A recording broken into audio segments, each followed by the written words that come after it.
actually complaining about me and the thing. Hey, what's up, y'all? I'm Michael, Destro Designs. We are live from Viper Den Studios.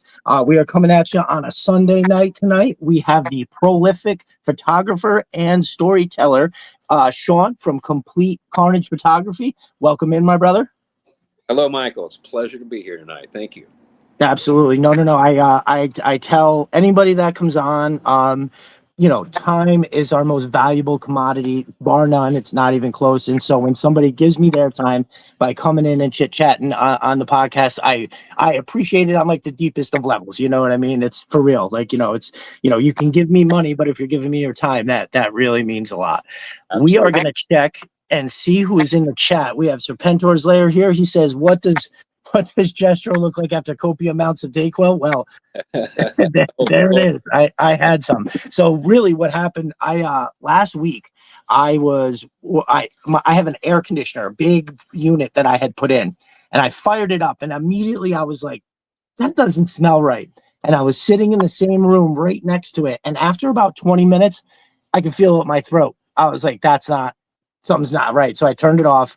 I pulled it outside on Friday. I actually disassembled the thing completely. The whole cabinet where the air filter is, or not the air filter, the actual fan that sucks around the condenser part.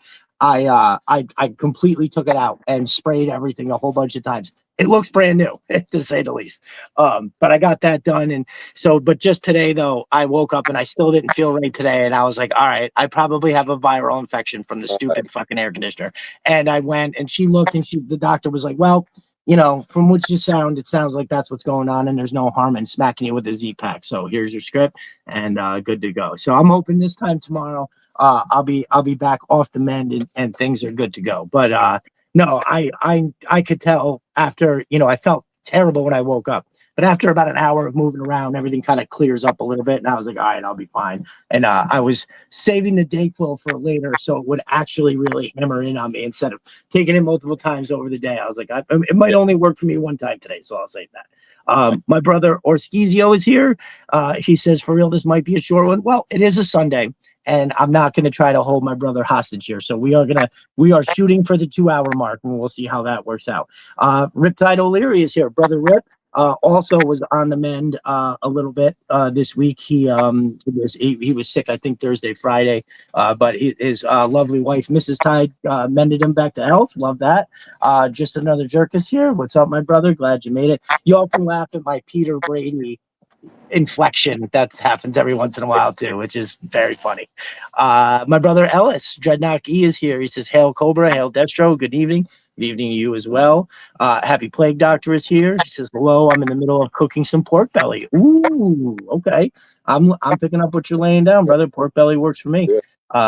Matt from the Great Mo's Mind is here. Thank you, brother. We've got news from Mo's Mind for sure.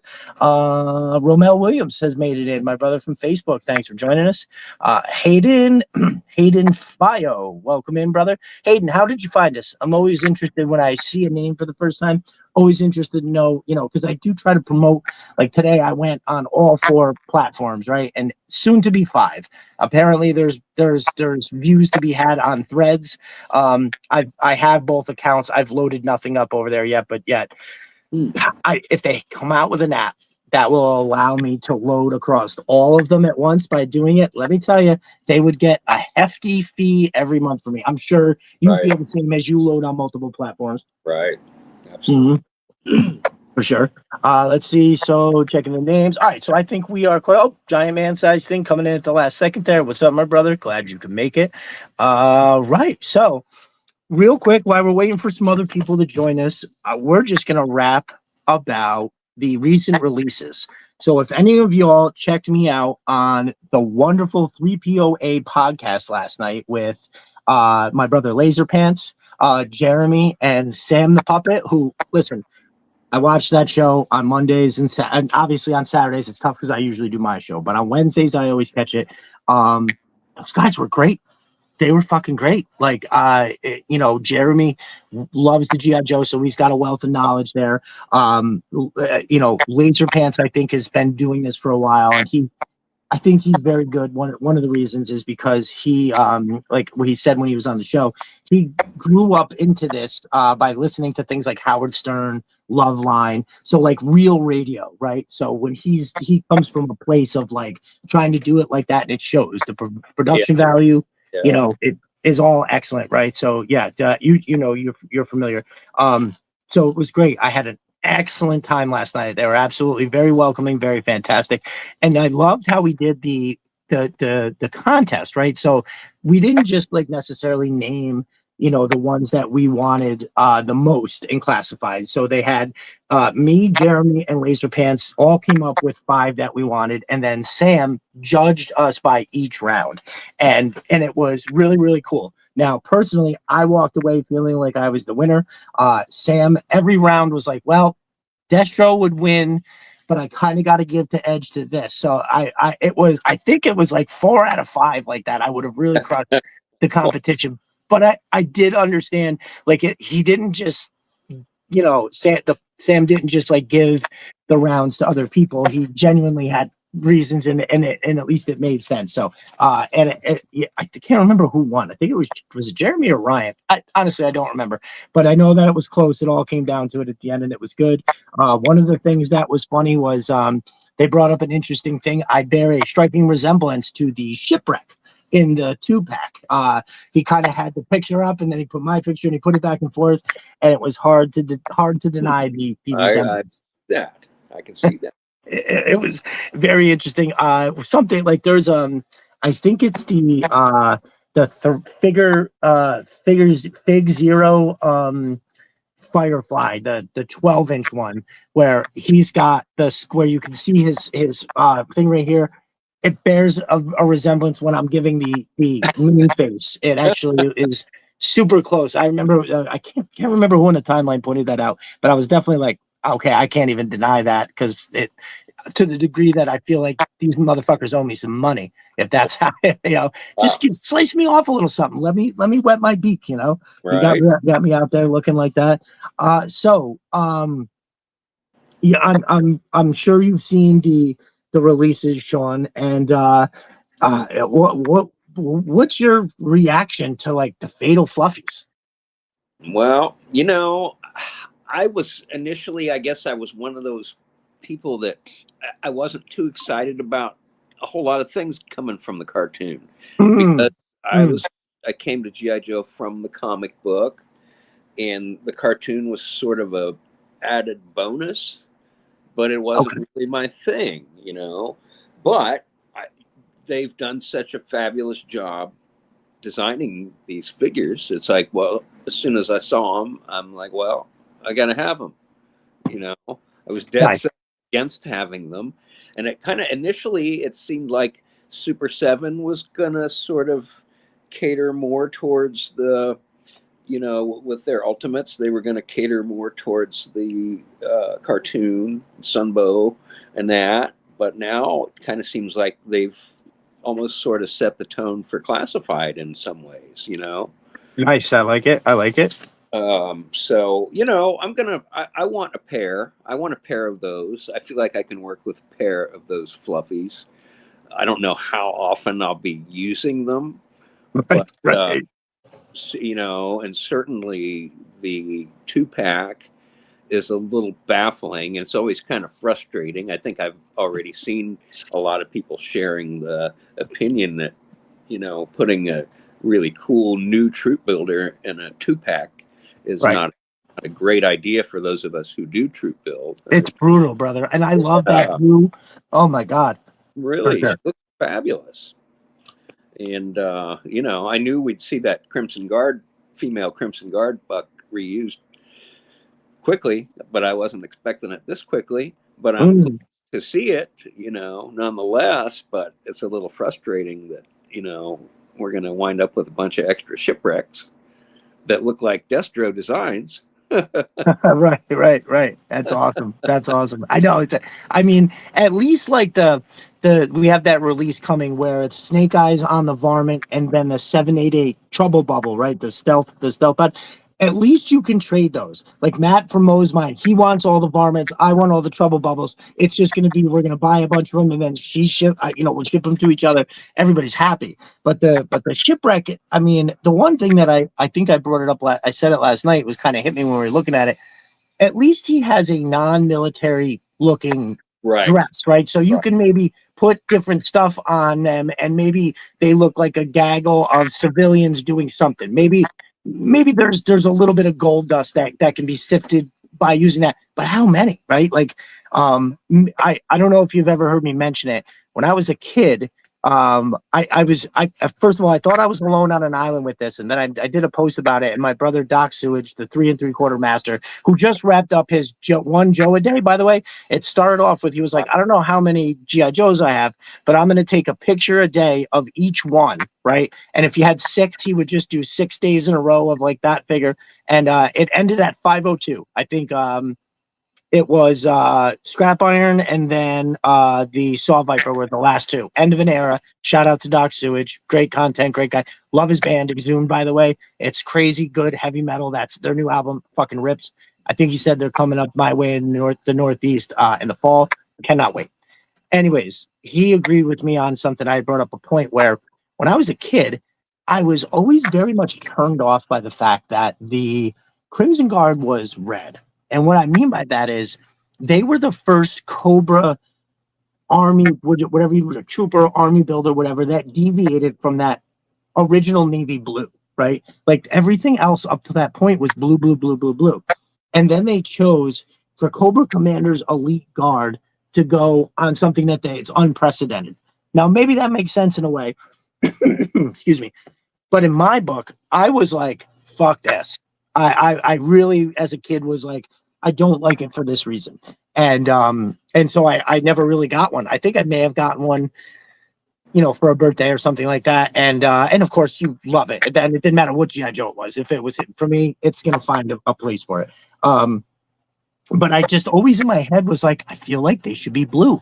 They should definitely be blue. Maybe they've got a red, ultra red accent like on the arm, or the backpack maybe has got something that makes them stand out from the rest as the Elite Guard. But the fact that they were all red, I couldn't mess with it. So when I seen this Troop Builder, now I'm like, I would love to have a bunch of these, but I can't. Now I have to buy this whole thing to get the Troop Builder. So a lot of people brought up good points. They're like, well, it's Cadet Deming is a niche thing, and that's why they do it as an SDC exclusive.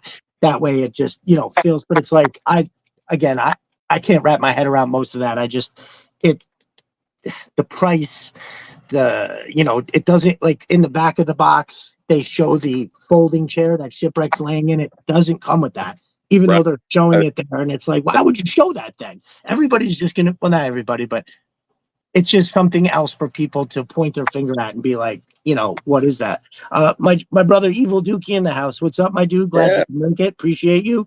Everybody, if you are unfamiliar with Evil Dookie, go over. He's now on Instagram, Outhouse Customs. You can also find him on YouTube. He's got a fantastic YouTube channel. He is a customizing lunatic. Just does so much shit.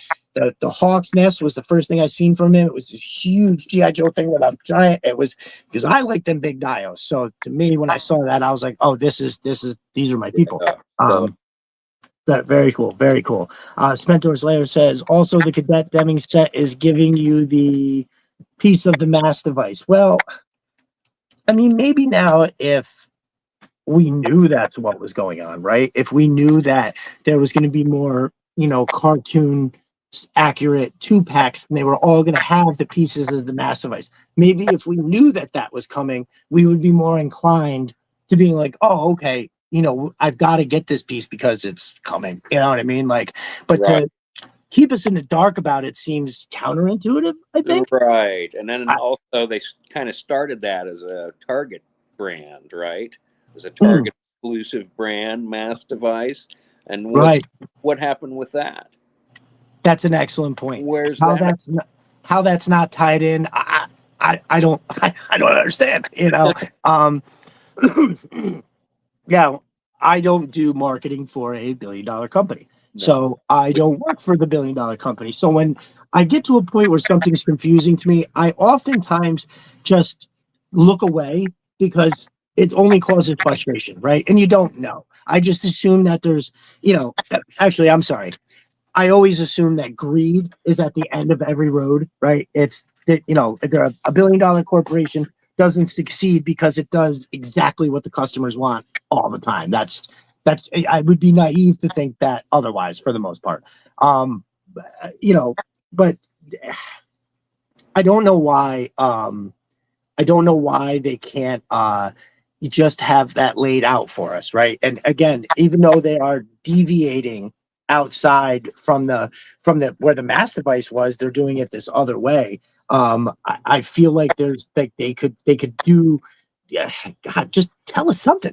You know what I mean? Give us a just a path for us all to look down. So, yeah, it's a wild thing, and that's funny that you mentioned that because I hadn't even really considered the obvious that that we had a mass device line that was already which personally I loved. I actually I have them all open, but I also have them all in the box too because I'm going to have a display for the mass device. Somebody says my mic is doing the thing. Okay. Let's see. I'm not sure what I can do besides switch to my headset, and I don't know if that's going to change it for us. But let me give this a shot here. I'm going to do this. Put these in.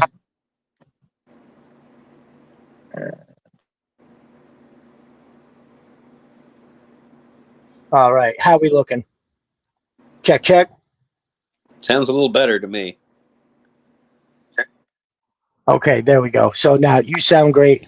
Boom, already done. Thank you for pointing that out. I appreciate it. Yeah, well, I'm doing it on my phone, so it's not like a mic, which I'm sure if you watch the show at all, you've heard me tell the story. I got a brand new laptop, and I put had a bunch of stuff installed on it, and just like to upgrade the the RAM and everything like that, and Windows 11 has this insane thing where it's a problem that a lot of people have. If you try to get to your settings, it won't allow you in there. Can you imagine that? So it being a new laptop, I never gave the camera permission to turn on. So when I go to do anything that's with a camera, it says turn on camera, and I say yes, and it tries to bring me to the settings, and then boom, that's it. Listen, my cousin, who's like a little brother to me, he moved 2 hours away. He's the one that did all this work. He was my IT guy, and it just, to drive 2 hours, to be there for God knows how long, and then spend 2 hours coming back. If I added that time up, it would be cheaper for me to just buy a $300 laptop. Right. So, I'm struggling through with a lack of production value. Sometimes when my brother's CG Horror is available to come on, I can send him pictures that he shares his screen, and that brings up stuff. But because I'm on the phone, I'm ultra limited. Now, I just paid for, let me get my ticker on, by the way. I just paid for, the better version of StreamYard, but it's still not like, it's just unlimited because I'm on the mobile version of it. That's the long and short of it. So that's where we wind up with all that, and I can't. So I use it on a phone, and that's why the feedback thing, I'm a little, because it's like, what? I can't do anything. It's just the phone. I have one little option to select. Am I doing it from the headset or am I doing it from the phone? So, but apparently it's better, and we're good to go. I hear a little crack every once in a while, but I'll try to keep my voice low, which I'm sure has something to do with that. I'm a very loud person. I got allergic to alcohol somewhere along the way, like quite literally. My face was getting red. I was having like 3-day hangovers, but I was a crazy person anyway. I get incredibly loud, very wild. I'm sure if you've watched the show at all, I don't need it. I don't need it. I'm already socially lubed up and ready to go. Nice. So it looks like everybody is agreeing in the chat that Windows 11 fucking sucks. I couldn't agree more. So, I mean, my take on the fluffies and the 2-pack was, so I was really turned off by the face of the fluffies. Yeah. I felt like it was, I felt like it was made by like some Nordic child in a cabin by the fire whittling wood, and the monster from the hills. This is what we think it all looks like. Richie saw it once, and this is what he said it looked like, and I whittled this little doll. It was almost like they took the cartoon version and said, how do we make it look like a man, just a straight up man? And so they went with these very, I don't even want to say anthropomorphic features, because it was straight up it looked like a guy playing a troll. He looked like his beard was glued on. He had fake horns. Like, it looked like an 80s movie. You know what I mean? Like, I don't, and I'm pretty positive about all the releases. Like, 2025, I have not a bad word to say about a single one of those releases, right? I thought they were all amazing, top notch, whatever. Like, to me, like, oh God, I can't even remember which one. When I made the list, like Crystal Ball, who's a top notch a 6-inch figure, no matter what you're doing, he was like almost down at the bottom, just because the other ones are all so unbelievably awesome. Like, it's crazy. Yeah. But that just speaks to how good 2025 was. So when just another jerk grumbles about wetsuit. Yeah, no, he was a victim of being released that last wave that came out. So on this show, we did a thing where I had everybody vote like in the timeline, and then I wrote everybody's votes down, and it was it counted like write it 1 through 5. Your favorite was 1, your least favorite was 5. So if every 5th place vote for a figure got 1 point, 4th place vote got 2 points, 3rd place got 3, and ascending as you went up. And ultimately, Budo wound up being the winner, right? He had the most votes overall. And anyways, that we did that before that last wave came out, and it was it Wetsuit? God, I'm never going to remember it. It was Wetsuit. And y'all in the chat got to help me out here. I know Wetsuit was in it. There was they were all amazing figures. I think it was Wetsuit, Lifeline.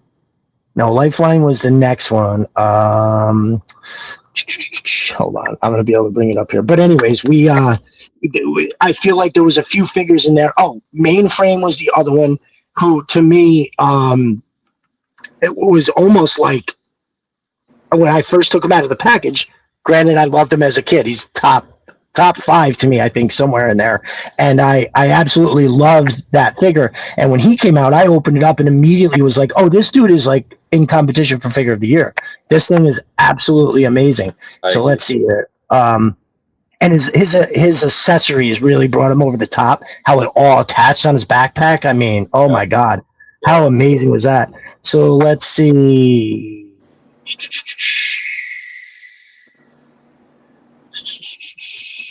Oh wow, this list only goes up to 105. Not very helpful. Oh, here we go. Now it's the whatever ism I haven't been diagnosed with yet is kicking in, and now I absolutely have to see it.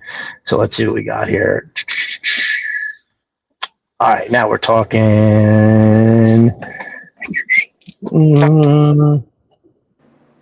Fresh rock. Oh, nope. We're at the end here.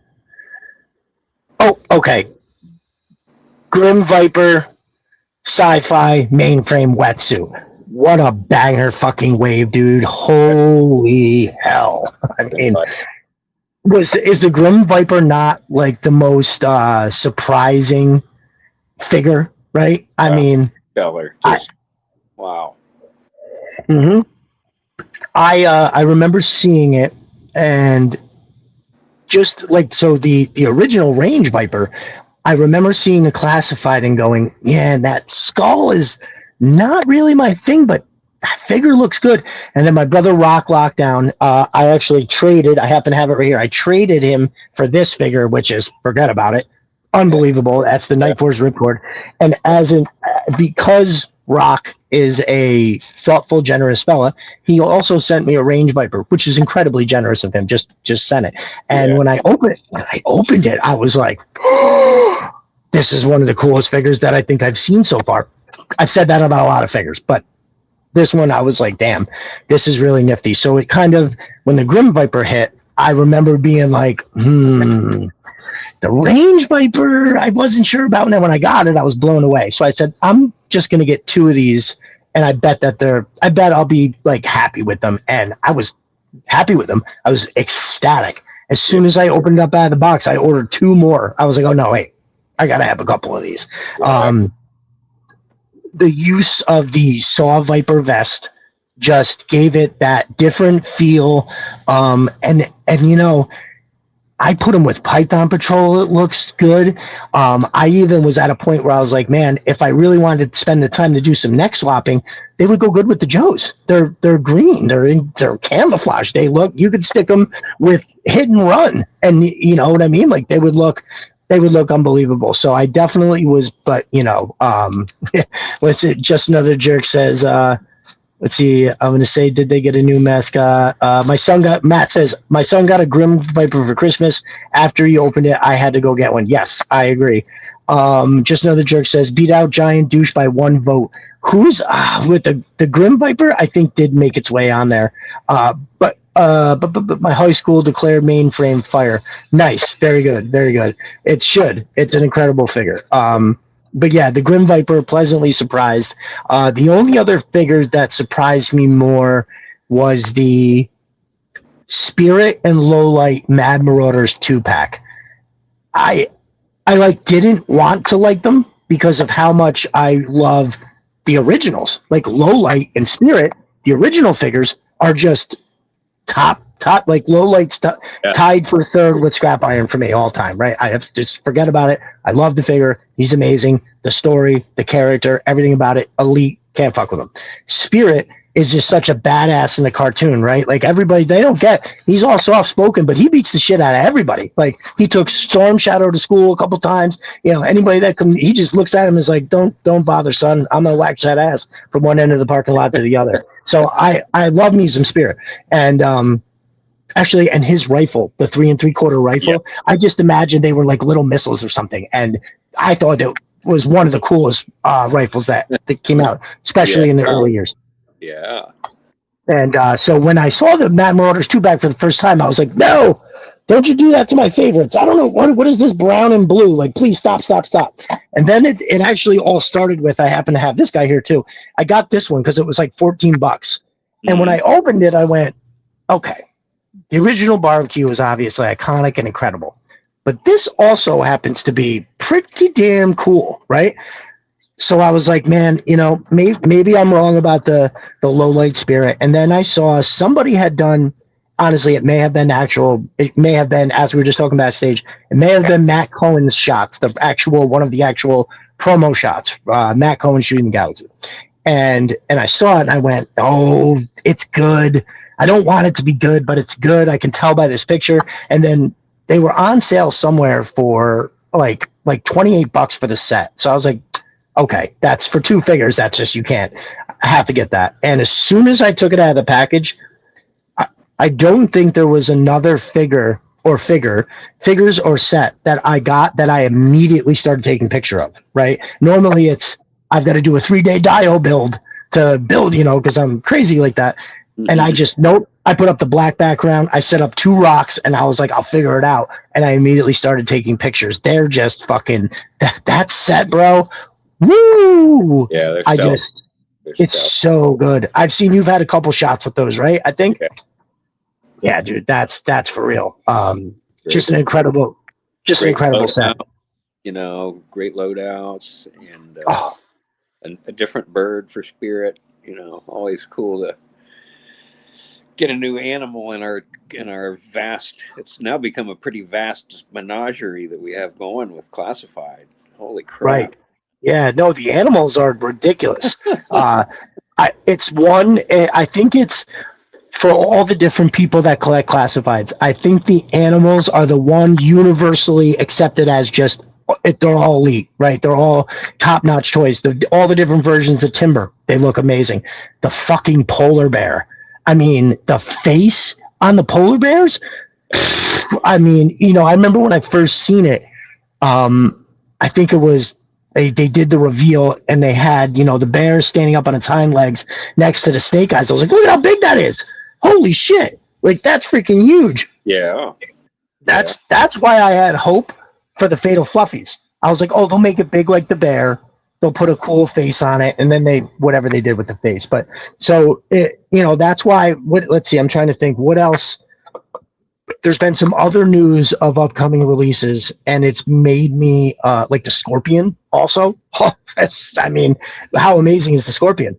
Yeah. So I definitely, there was something upcoming that I was like, normally I wouldn't be interested in it, but because they've done such a good job with the animals, man, I'm never going to remember what that was, but it gave me hope for just about anything that they do along that line where I'm like, okay, this is going to be good because, it's got this. Just Another Jerk says, Timber is very expressive, changing from angle even. Yes. So yeah, I do forget. Absolutely. Yeah. Serpentor's Lair says, don't forget the monkey that rides on the wild boar. That's Naugahyde, right? I think that's Naugahyde that comes with the boar. Yabo. Yeah. Yes. Yeah. They're like Timon and Pumbaa, the two of them. Now talking Very about cool. Colors, this guy, the Night Viper, is really stellar to me. I feel like there are a lot of good features, a lot of good use to come from this guy. I've heard the complaint that his gun is too big. Maybe he needs something a little bit smaller, but we can always figure that out. Right. That's what Gridiron is for. Yep. Right. No, that is a universally accepted figure. Funny story. So I play the game of who's going to have the figure first, right? So I ordered 5 from Pulse, 5 from Amazon, and then they popped up on Amazon at a different place for like, oh, we're sending it out tomorrow. So I ordered 5 of those and forgot to cancel the other ones. So I wound up with 16 of those. Don't you hate it when that happens? I was devastated. I didn't know what to do. I've been there. Well, yeah. Did you get your target together today and get your Zartan? I did, my brother. I did. I just saw. Oh, man, that figure looks awesome. I can't wait to see what you do with it, dude. Holy shit! And I'm excited.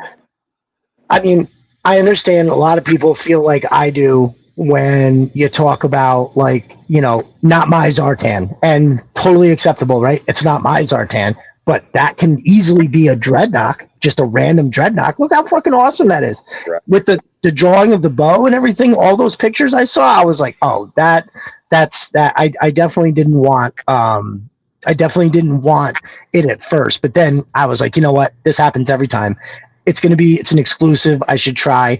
And the day that it actually went on pre-order, I forgot completely. And it was like 3:00 and I went, no, there's no way they're still up. So I got lucky. Cooler heads prevailed. I didn't go crazy buying one off of Amazon or something for, eBay for $60 like some of them. But, speak of the devil, I just got the notification, swear to God, from Target, your package has been shipped. So swear to God, it just the little Target thing came up, so we're good to go. I've got 2 on the way. So also to anybody out there listening that doesn't have one, I'm willing to trade one. So if somebody's got something that I don't have and you want to do a trade, let me know. I grabbed 2 for that reason. So, but I'm definitely keeping one of them.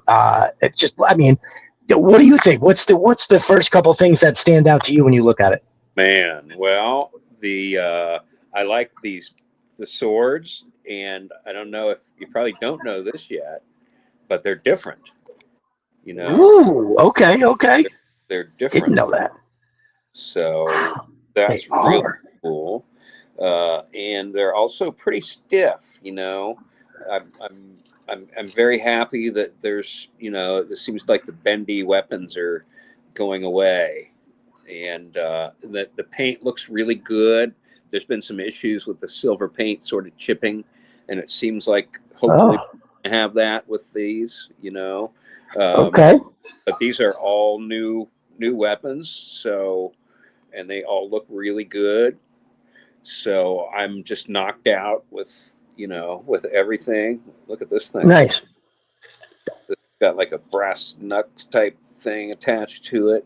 And, Holy shit. yeah. Oh, look at that. He's got this on his forearm with these spikes on it. Just some really stellar details. And like you mentioned, he's got a real dreadnought look. To me, 100%. more dreadnought than Ninja Force. Right. Other than the loadout. The loadout really does say Ninja Force, but his look says dreadnought. Right. 100%.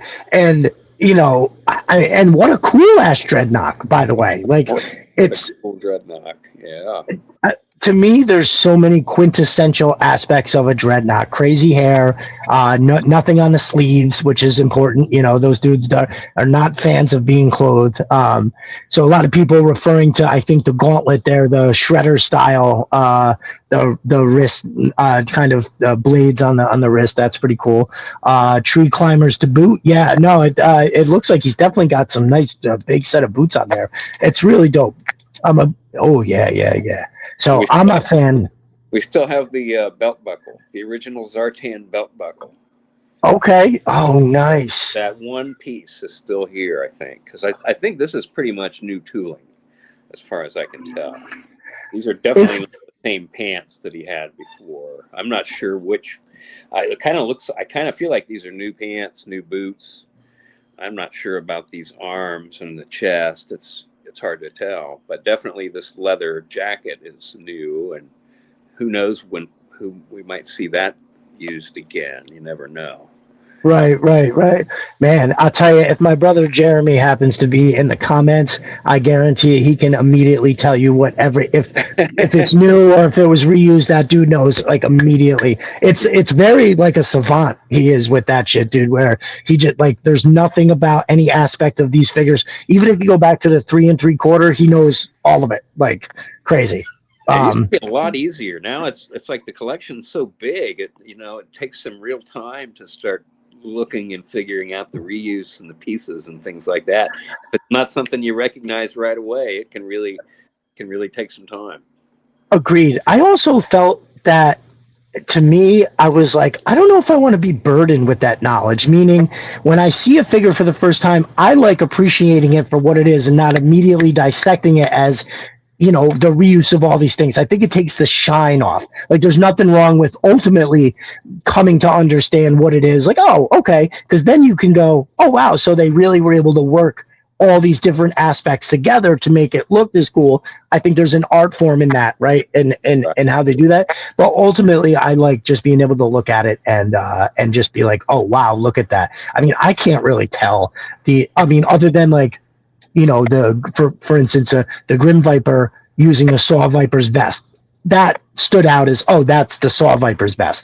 But other than that, I can never really think of like anything that that I just kind of was like, oh yeah, that's what this is. Maybe backpacks.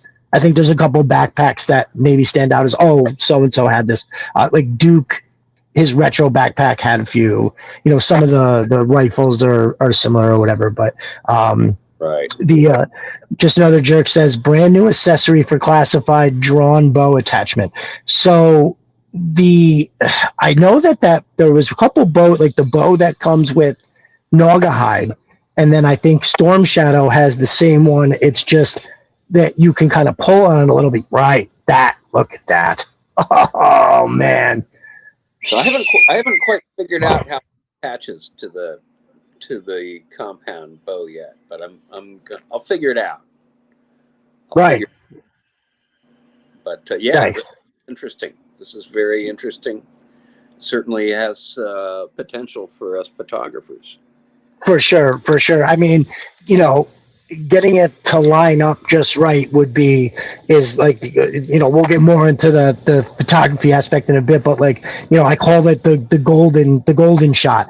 Can he shoulder it and then hold it here and here and look like he's looking down the sight of the rifle? And with a bow, it's going to be the same thing. Does it work? Like, one of my biggest pet peeves of classified figures is they put the one on the right hand, they put the hand you obviously have to hold the trigger with, but then they put a bunch of stuff on like the vest.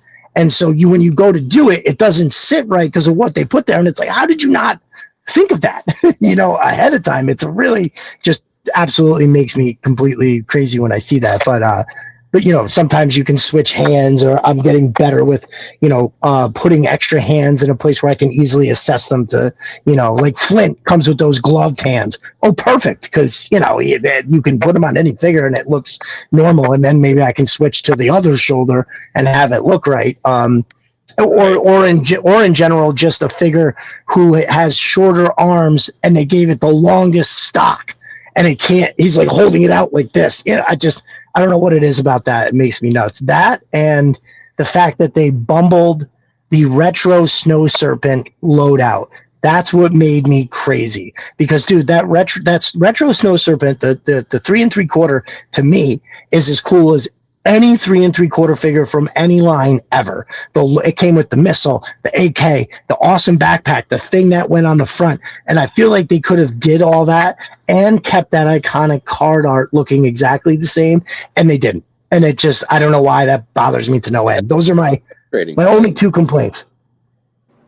I agree. So yeah, that's I'm glad you popped that up there for us to take a look at. And how, I really can't stress enough that as we're talking about it, the little icon popped up on the top of the thing and said that it was shipped. I think that's hilarious. So very good, very good. So yeah, to put a bow on when we were talking about the the Fatal Fluffies and the Cadet Deming Shipwreck 2-pack, I was less I don't want to say perturbed. It wasn't that, but like, the Fatal Fluffies, I just was like, man, I wanted 2 of them. I wanted to get 2, make a display. Maybe you put troopers next to it. I wish they came with the whistle. You could have a trooper blowing the whistle, like, whatever. It's the face. I'm sure as time goes on, maybe I'll wind up seeing like somebody will do a photo of one and I'll go, okay, that looks better than I thought. Maybe I just grabbed 2. We'll see what happens there. The 2-pack, I think we kind of really hashed that out, though, that, man, I hope we get that troop builder on a retro card or something, because I would like to have a bunch of those and not have 10 shipwrecks just hanging out for no reason, And then, yeah, hopefully they do actually, if they're going to give us more mass device pieces, by all means, please do. But can you just let us know that's coming? There's going to be people that maybe don't buy this 2-pack, but would have given that information, right? I think that's entirely possible to say there. So that's the latest on what's popped up. Now we are about to hit Yojo June, so there's going to be lots to talk about. I'm most likely gonna, let's just hope they don't have I don't know if you remember last year. I think it was the second week the live stream just wasn't there, and everybody was like, "What?" And then I think Chris with the police officer, right? Yep. I believe. Supposedly. As well, I think Chris from the, if he didn't say it, I would hate to say one person said anything. A lot of the news from the community comes from Chris from the Full Force, great podcast. Right. And I do believe, and great guy, very nice, and everything. I definitely, I would hate to say that he's the one that said it if he wasn't, but I'm just guessing, seeing as how it's usually him.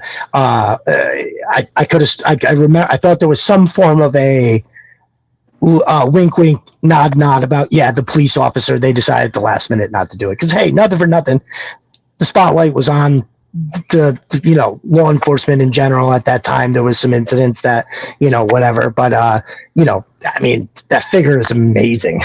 Like, it's ridiculous. I got 10 of them, and I couldn't be happier with having them. Actually, I think I traded 2 so far. After having done a couple photo shoots with 10, I definitely traded I definitely traded 2 of them because you only need so many. You know what I mean? And how many is any more than can fit in the Atlas? And believe me, I haven't spent a lot of money on classifieds in the past couple months. I'm doing a massive remodel to my house, and I knew I was going to get to a point where all the extra money was going to get dumped into that. So I was like, all right, let me buy some toys now. And then when that time comes, I can fully, invest into the house and stuff.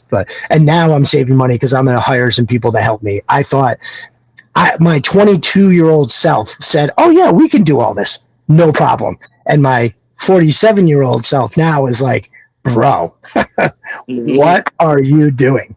Like, if that's all I was doing, like if I didn't have to, I right now I'm doing a bathroom. I have like 3 other jobs that I'm kind of like bouncing back and forth between. So, life of a contractor trying to work on his own home, but my poor wife and kids, but no, that's where all the money goes. So as I continue to mention that I have all of these things, I'm not a crazy person who, a lot of people are like, how do you buy all this shit? You must be rich. No, I'm not rich. I do okay.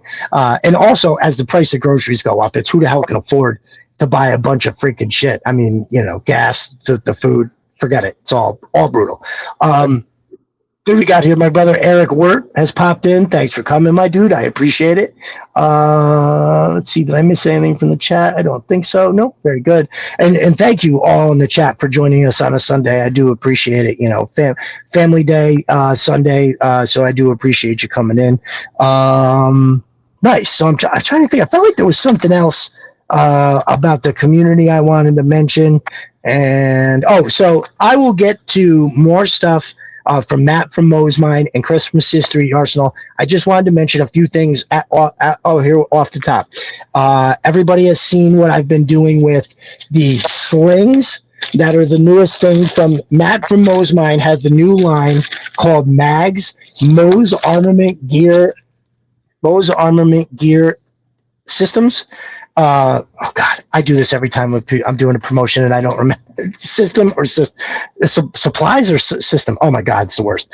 But here's the first release of it. I did this shot the other day in the creek, and one of the ones that was most that I really couldn't wait to get shots of is this figure, and I got him. Let me see. Now I don't think I can make yours bigger, but here I can do this for now. So if you take a look, what I have here is this nice sling system. It can be used as a 2-point or a 1-point.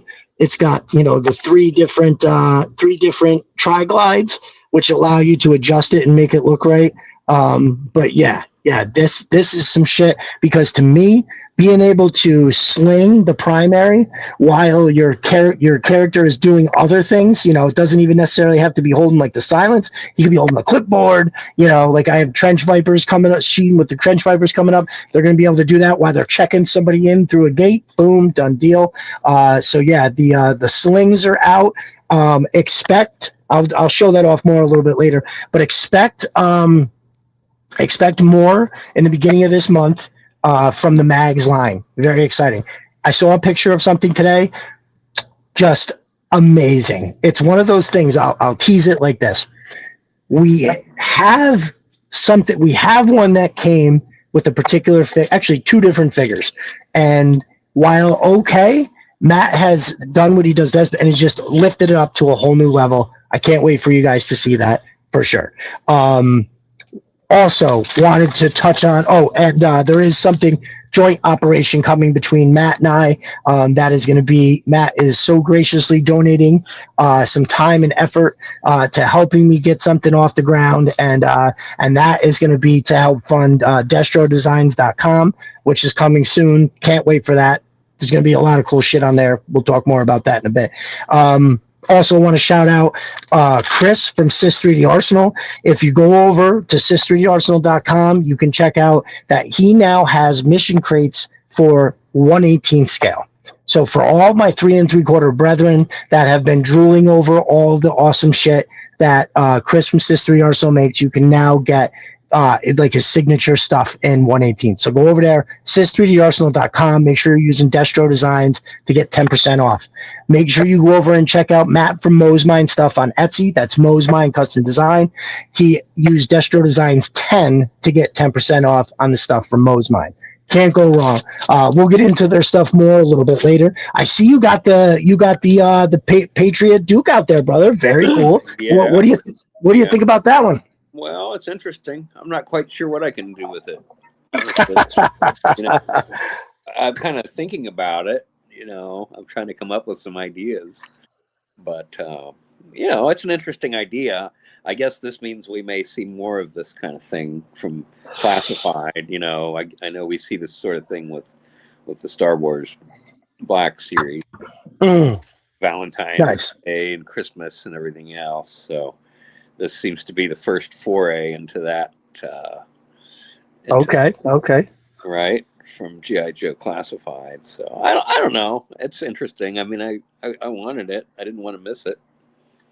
For sure. Well, I got F'd right in the B by Walmart. You know, I was one of the ones that I ordered 2 of them, canceled it completely. Didn't cancel my Night Creeper order, so cool, or at least not yet anyway, I should say. But they definitely got me. Real quick, with 610 Yojo Daddy in the house. What's up, my brother? He says, Replay Squad, what's up, Destro? Y'all smash that like button and subscribe. Thank you, my dude. I appreciate it. Also, we got a new guy here. I shouldn't say new guy, for all I know it's a lady. McFly48. He says, what's up, chat? Thanks for coming, brother. I appreciate it. I got to be honest, when I started seeing pictures of the 250 Duke, I thought it looked much cooler in hand, right? I mean, again, doesn't really fit, you know, unless you're doing like a stage shot, like Duke out on a stage, he's waving to the masses. Maybe there's some people taking cell phone pictures of him or something like that. But like, otherwise, what the frig do you do with it? You know, it's very unique thing. Now, I mostly wanted one. I can't afford to have all kinds of stuff on card and open, right? But there is I want to. I want to have one in the card, but a bunch of them open, you know. But I do have I have about 23 3/4 figures on card, not from the 80s, like the 25th anniversary, just all the ones that came out that I could get for $20 or whatever to have on card. Very cool. Same thing with the Classified Retro line. I'm looking at it right now. It looks like maybe 15, 16 of those, you know, the icon troop builders, like the Viper, the Bat, the Snow Serpent, the Televiper. Like, I just want all those, so when I have space, I could put them all up for display because they look like what we got as a kid. So I did want the 250 Duke for that.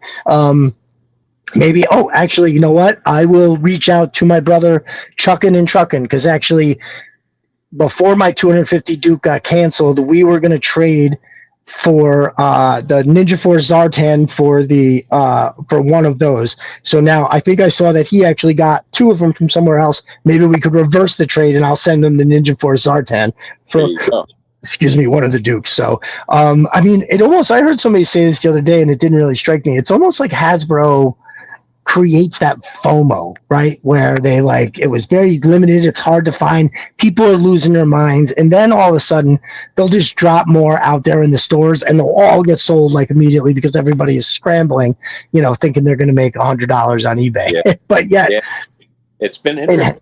Seems like with the Walmart exclusives, like tied to specifically the ones tied to like Night Force, seem to be the ones that, you know, that don't really get that repopulation. You know, like think about the Range Vipers. You know, it's just kind of those ones it's kind of like if you didn't get in on those initially pre-order, you were going to be paying through the nose. Right. I mean, I think they're like $75 on eBay right now. Crazy. I mean, there's a handful of figures that have shot up. Grunt, like I was army building the Grunts. That's like above $60 now. Can't do that. $dollars from Target. Oh, they were clearancing those. Oh my God. Dude, could you imagine? That's so crazy. I think Conrad Hauser, my brother Conrad, I think he got in on that $6 deal and got a few of them for there. man, I'm trying to think. There was another one. Like Snow Job, an amazing figure. Right. You can't get that for less than $100. If you get it for 100 right now, you're lucky, right? And then what was the other one? The version 1 Mole Rats, which I freaking love that figure. The color is so rich and deep, and when you it's got, first of all, as a contractor, it's got a fucking hammer drill. Totally in love. Right.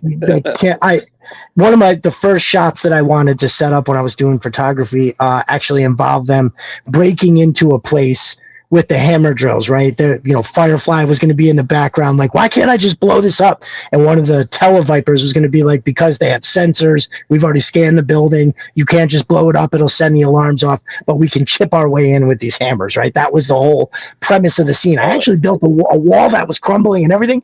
I just never got it around to doing the whole thing. It's that ADHD, brother. It kicks in. It's I'm a squirrel, just fucking one place to the other. But yeah, so that's another figure though, the version 1 Mole Rat, that you can't find that for less than 50 now. Wow. Crimson Alley Viper, again, Walmart exclusive, an amazing figure, and they had it on their website for $37, and I was like, I can't troop build with this. I think I wound up slowly, every once in a while I would buy one, right? And then before this, the Christmas that just went by, they popped up on this website for $19 a piece. Ooh. And so I bought 8 to go with the 6 I had. Yeah. And I was like, done deal. Get your troop building. And then, of course, all those retro, like Snake Eyes and Zartan. I mean, those were, yes. Like, it was like they just never showed up. Right. And what a bummer for that Snake Eyes, right? That, basically, like, so what I want to know and dude, that figure looks so good. Now, I do believe that they just released, it was the Soldier of Fortune figure. It's a Black Ops. I think it was not Valorverse. The Soldier of Fortune is BPF. Yes. The same thing.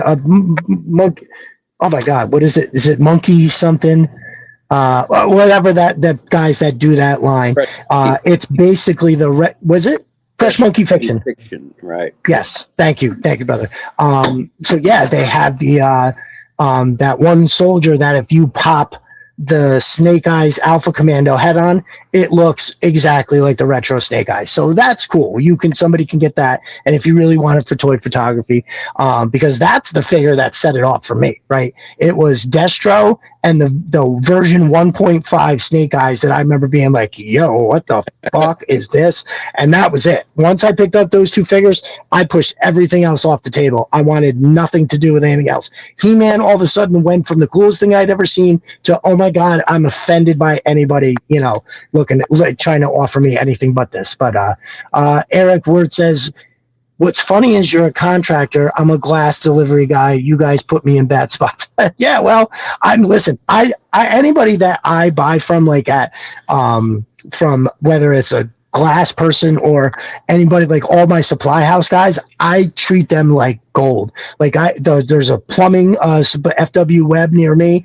I have a guy, the first time I went in there, went way above and beyond to get me what I needed that day in hand, etc. And now every time I go in there, I walk in with a box of Joe and a couple donuts, and I believe me, I take care of the guys that take care of me. But I'm sorry you had a bad experience. And the fact of the matter is that there is a lot of really shitty contractors out there, because all you got to do is go to Home Depot, buy a couple tools, and you're like, I'm a pro, and now somebody has fucked up your house. It is an unfortunate fact. I displayed my Crimson figures with my Hiss tank, says McFly. Well, guess what, brother? So I am 788 obsessed, if you haven't heard. And I have my 788 crew. Here's the Hiss. And I'm coming up. I'm going to be doing what is going to be the photo shoot I want to do so badly. I have one of the Crimson Alley Vipers up there with the 788, and I have to say that even though it's officially not 788, it's fucking close enough. And when I do this shoot, I will be having them as the actual, troops that are walking behind. I have 2 fire teams, and then now we have that Major Blood with the red. And to me, that all goes with it. Shout out to Chris from Sister Arsenal for the Major Blood mission crate, which allows you to put all his stuff in there and connotes the 788 with the black and the red. I absolutely love that thing. Yeah, for sure. That's killer, bro.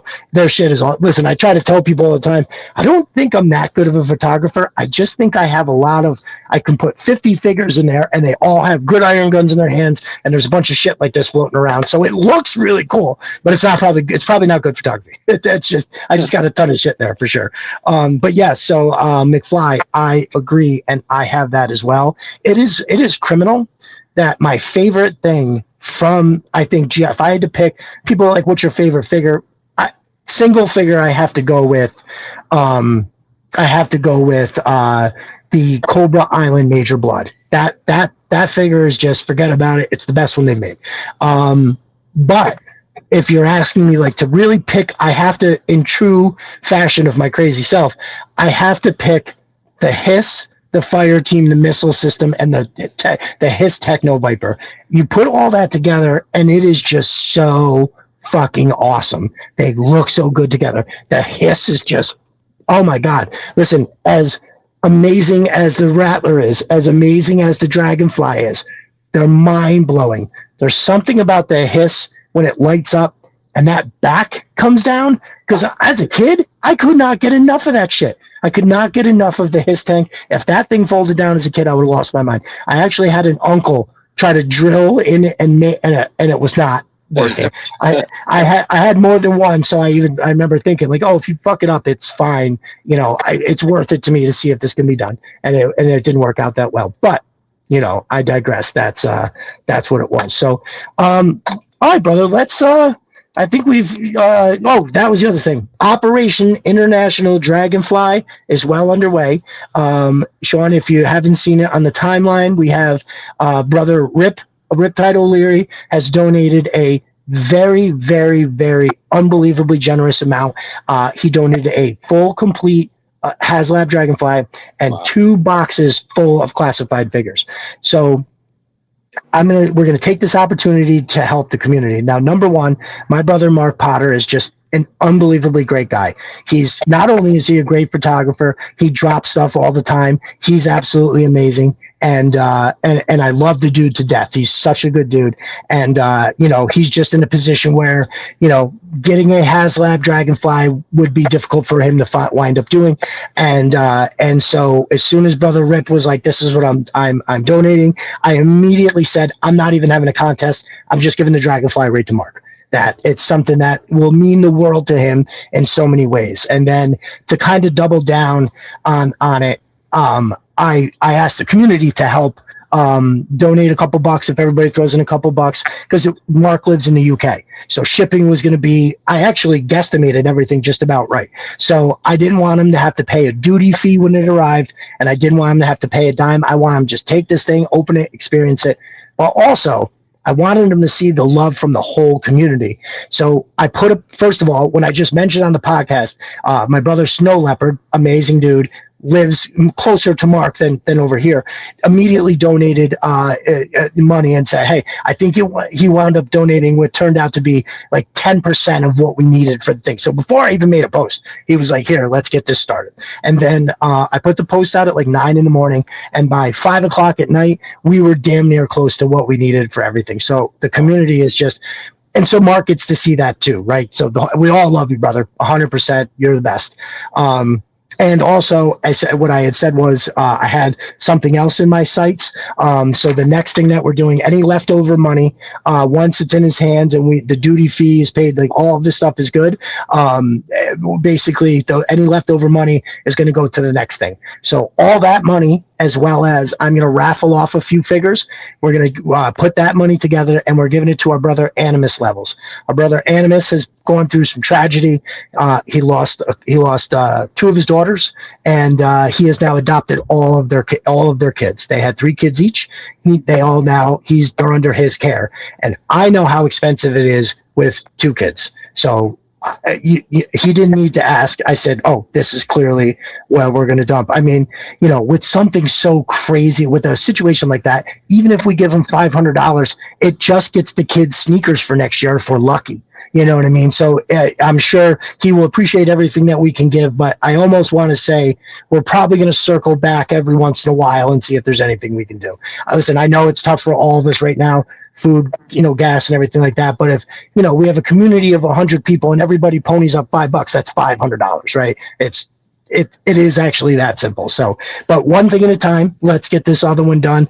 And so this week, somewhere this week, I will take some figures, we'll put them up. And the way that I look at it is, it's great to give somebody a figure, but we can also put up, we could also have, if you win, say, a raffle, you're going to get like Serpentor. You're going to get that for $7, right? You bought a $7 ticket. That is almost like giving it to you. So we do, in essence, give the figure to somebody for next to nothing. But on top of it, we then also get a bunch of money to help the community. So Riptide has put us in a whole bunch of great situations with this. And at every turn, I will be thanking that man. Plus, I met Rip in person along with my brother CG Horror in Long Island 2 weeks ago now, and just a top-notch human being. So shout out to Rip. In the chat, I see we're talking about RA. Oh, RA Rain is in the house. What's up, my brother? Let's see. So right now, if you go to, I don't have anything to put up here, but what it is on my, I will put up a post about Animus levels. GI Retro, the show GI Retro has already donated a very generous amount to that cause for Animus levels. And so I will put a post out for that. It'll be on Twitter. I'm trying to keep it mostly in Twitter. I don't know a lot of people out in the Instagram or Facebook in the way that I do on Twitter. So we're just going to roll there for now and keep it, everything, in that spot. But I will definitely put something up, either tonight or first thing tomorrow, and you guys can help. Speaking of which, R.A. Rain in the house. Here is his super awesome book. R.A., if you have a link to your book, feel free to put it right here in the chat. This book is awesome. And actually, I was talking to R.A. earlier. I'm going to be writing a review for the book so everybody can get a good idea of, what I thought of it and everything like that. And my boy NOD is in the house. What's up, my brother? Thank you for coming. Oh my God. So last week I tried to read his name, and he's NOD on Twitter, and his @ is New Orleans Dookie. And last week I looked at that and I was like, New Orleans. I've never felt like such an old dude. I had no idea what it was. I was like completely lost. Yeah, for sure. Orskizio says, no spoiler review. Dude, I'm with you. I got it. That dance wasn't as safe as they said. I mean, are they all? Call sign smash in the house. What's up, my brother? Thank you for joining us. But yeah, RA, put that in there. And all right, so Operation Dragonfly, just to give you guys a quick update, it's been in the air. I think it's going to arrive to Mark by Wednesday. I think that's what it's scheduled as. But that's it. Really, really awesome. Thank you to Rip and everybody who donated. Really, really great of you guys. But we're going to get into our guest and what's up with our guest. So, Seán here, if you didn't hear me say it at the top of the hour, is one of the most prolific toy photographers / storytellers that we are blessed to see in our timeline. And I mean that because not only is it entertaining to read the story and see the picture, for me personally, it gets the creative juices flowing. I am always so inspired and just like it's almost like a spark that just lights something in my brain, right? And the next thing you know, I have this idea and I'm like, oh, I'm going to have to do that. And it's just one of those things where the idea comes from what I'm watching you do. And what I said to my brother backstage was that I feel like it takes me 20 minutes to talk about something that our dude explains in 140 characters, and that is a fucking art form beyond belief. So shout out to your work, brother. I really can't say enough how much I love and appreciate all the stuff that you do. It's really, really great. Well, it's very kind. Thank you. You're very welcome. You're very welcome. So leading up to where you are now, I always like to start at the beginning. Did you consume G.I. Joe as a kid? Comics, cartoons, stuff like that? Yeah, oh, definitely. I'm 53. So okay. I was born in 72. So, Star Wars came along, at the right time. I I was the right age. And then GI Joe really came along at the right time for me. You know, I guess I was probably 10 or 12 when all the Real American Hero first hit. And, Oh, okay, okay. you know, I was lucky enough to be there for it, and really went crazy over it. And you know, my grandfather was a World War II veteran, so a little bit later, you know, that became a way for me to bond with my grandfather, and you know, he would tell me a lot of stories about his experiences. And he served in the Battle of the Bulge and served pretty much the entire 4 years of the No war. shit. Wow. So That's impressive. That's impressive. saw a lot of action, and Wow. you know, it was neat for me to hear about that as a kid, and to you know, he didn't really share those kind of things with his own kids. Okay. So I thought that was kind of special that he chose to share those experiences with me. So you know, it was kind of neat for me. You know, kind of like you. When I found GI Joe, it kind of everything else kind of fell by the wayside, and you know, I was like, oh, this is my jam. You know. Yeah. The figures are just so superior to everything else at the time. It's not even close. You're right. It's Those like figures were just right. exactly. And He-Man was just too, I don't know, the scale, it was like, all right. It was like, okay, because it's what you had. Once you got a better option, it was like, oh, okay, I can play with these. I can story tell and move, the arms around. And yeah, man, that was a huge thing. So better accessories. You know, of course they got yep. lost. We didn't, you know, they were Well, I had remember the little case that would go on your hip? I think it would hold either like 3 or 4 figures. I used that, and I just used to dump all the accessories in there and try to use that to keep them all in there. So, Yeah. But that's pretty nifty. So at that age, at 12, right, you almost have a better understanding of what's happening in the cartoon, a better understanding of like what the weapons are and the realism that some of them had. And then of course you had, your grandfather to bounce all of that off of, which is incredible. And that, that's like, he's the real GI Joe. This is the dude. He was actually really doing it. Which is very interesting. That's why dudes like Sergeant Slaughter added that, and even Refrigerator Perry down the line. It was just like, oh, these are real people. Like, what else is real? Is the his tank real? Never mind when Arise Ventura Arise hit, and they were throwing around words like deoxyribonucleic acid and shit like that. That's when you're just like, oh, okay, these guys are not fucking around. This is for real. Like, how awesome is that? Nice. Well, that's cool because so I was when the Sumbo cartoon hit. I think I was only 5, but it was like I can remember being almost immediately obsessed with it. Like that first episode, The Mass Device. I wrote an article on Serpentors later that chronicles from the very beginning of the intro to the first commercial. It's quintessential GI Joe, and it all looks so amazing. Even when I watch it today, I'm like, just staring at it, and it's amazing. It's amazing. So that's what's up. Now, did you do? Were you into the comics as well?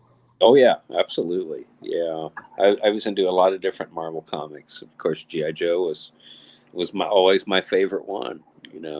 Oh, nice. What did you? What other favorites did you? What else did you fuck with back then? Well, I loved Spider-Man, Peter Parker of the Spectacular Spider-Man.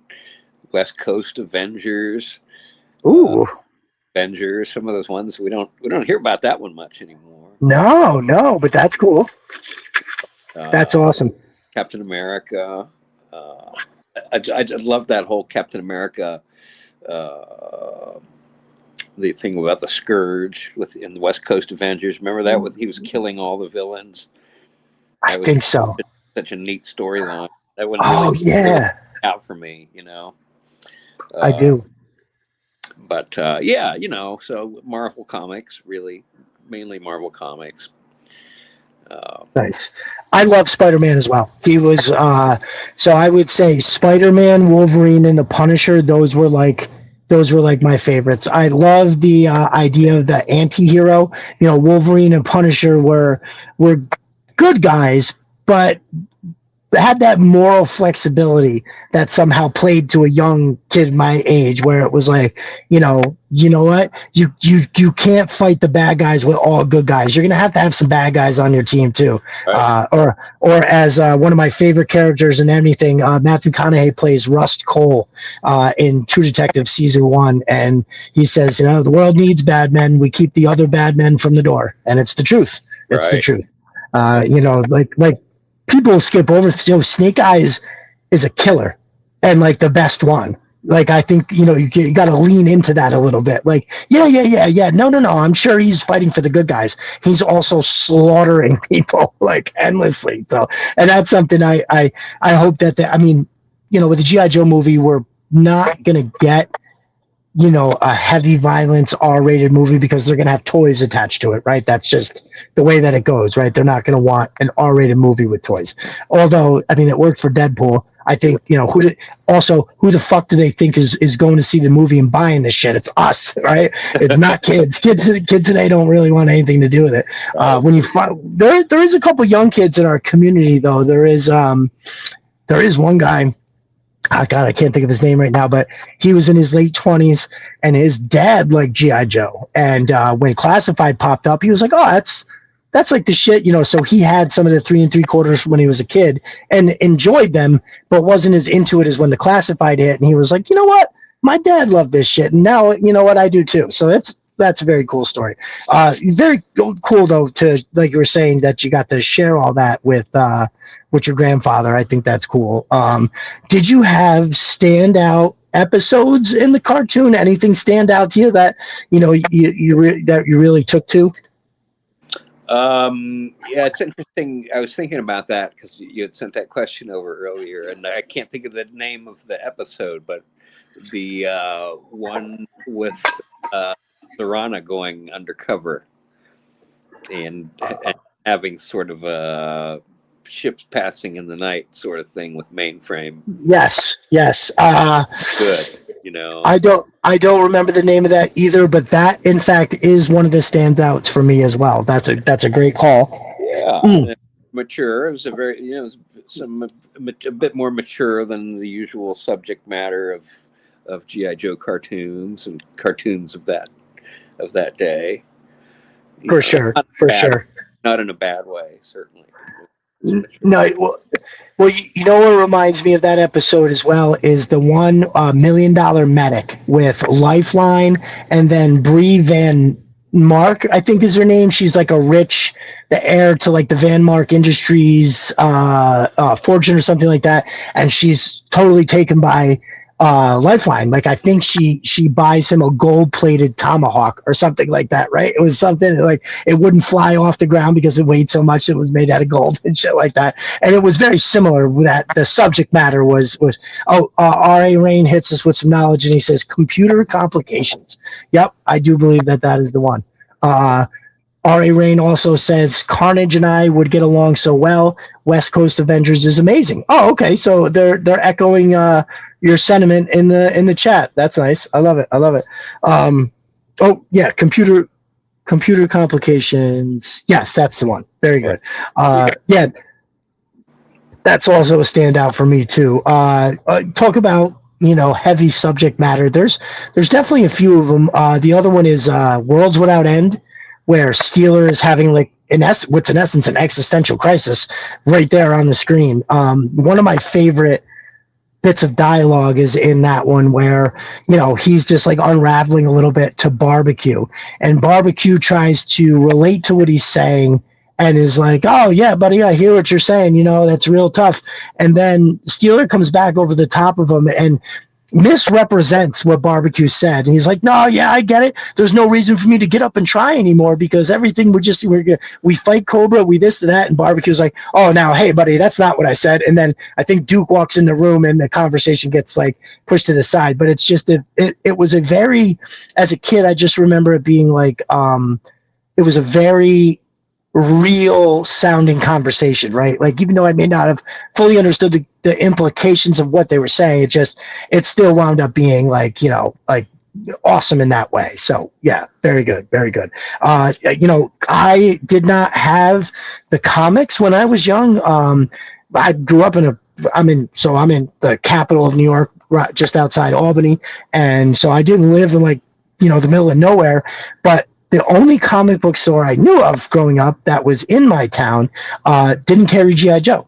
Like, they had everything else, but they just didn't have G.I. Joe. I heard a rumor later in life that the guy was kind of a hippie and he felt like it promoted actual war. Like, obviously Spider-Man's not real, but these guys look real. And for what, I don't even know if that's true, but I heard it from more than one person. So anyway, I got screwed out of the comics. I would take a trip with my grandfather once a year to Pennsylvania Dutch country, where his family was from. And after the first year I went there, there was a comic book baseball card store that had all kinds of collectibles. And so my grandfather would buy me like a couple figures and like a vehicle and then a bunch of comics, and I would be able to play with them when I was there and then, bring them home with me. And so after the first year I went there, I had a couple of G.I. Joes, and I was like, do you have any more G.I. Joe comics? And I told him the story. I was like, I can't find them. I don't know where to get them. And when I went back the next year, the dude had a stack like this of different G.I. Joe comics that he had got and put aside. He's like, I didn't know if you were going to come back or not, but I figured I'd put a few of them aside, and and yeah, so that's how I got mine. So I'm definitely way out of the loop on the comics.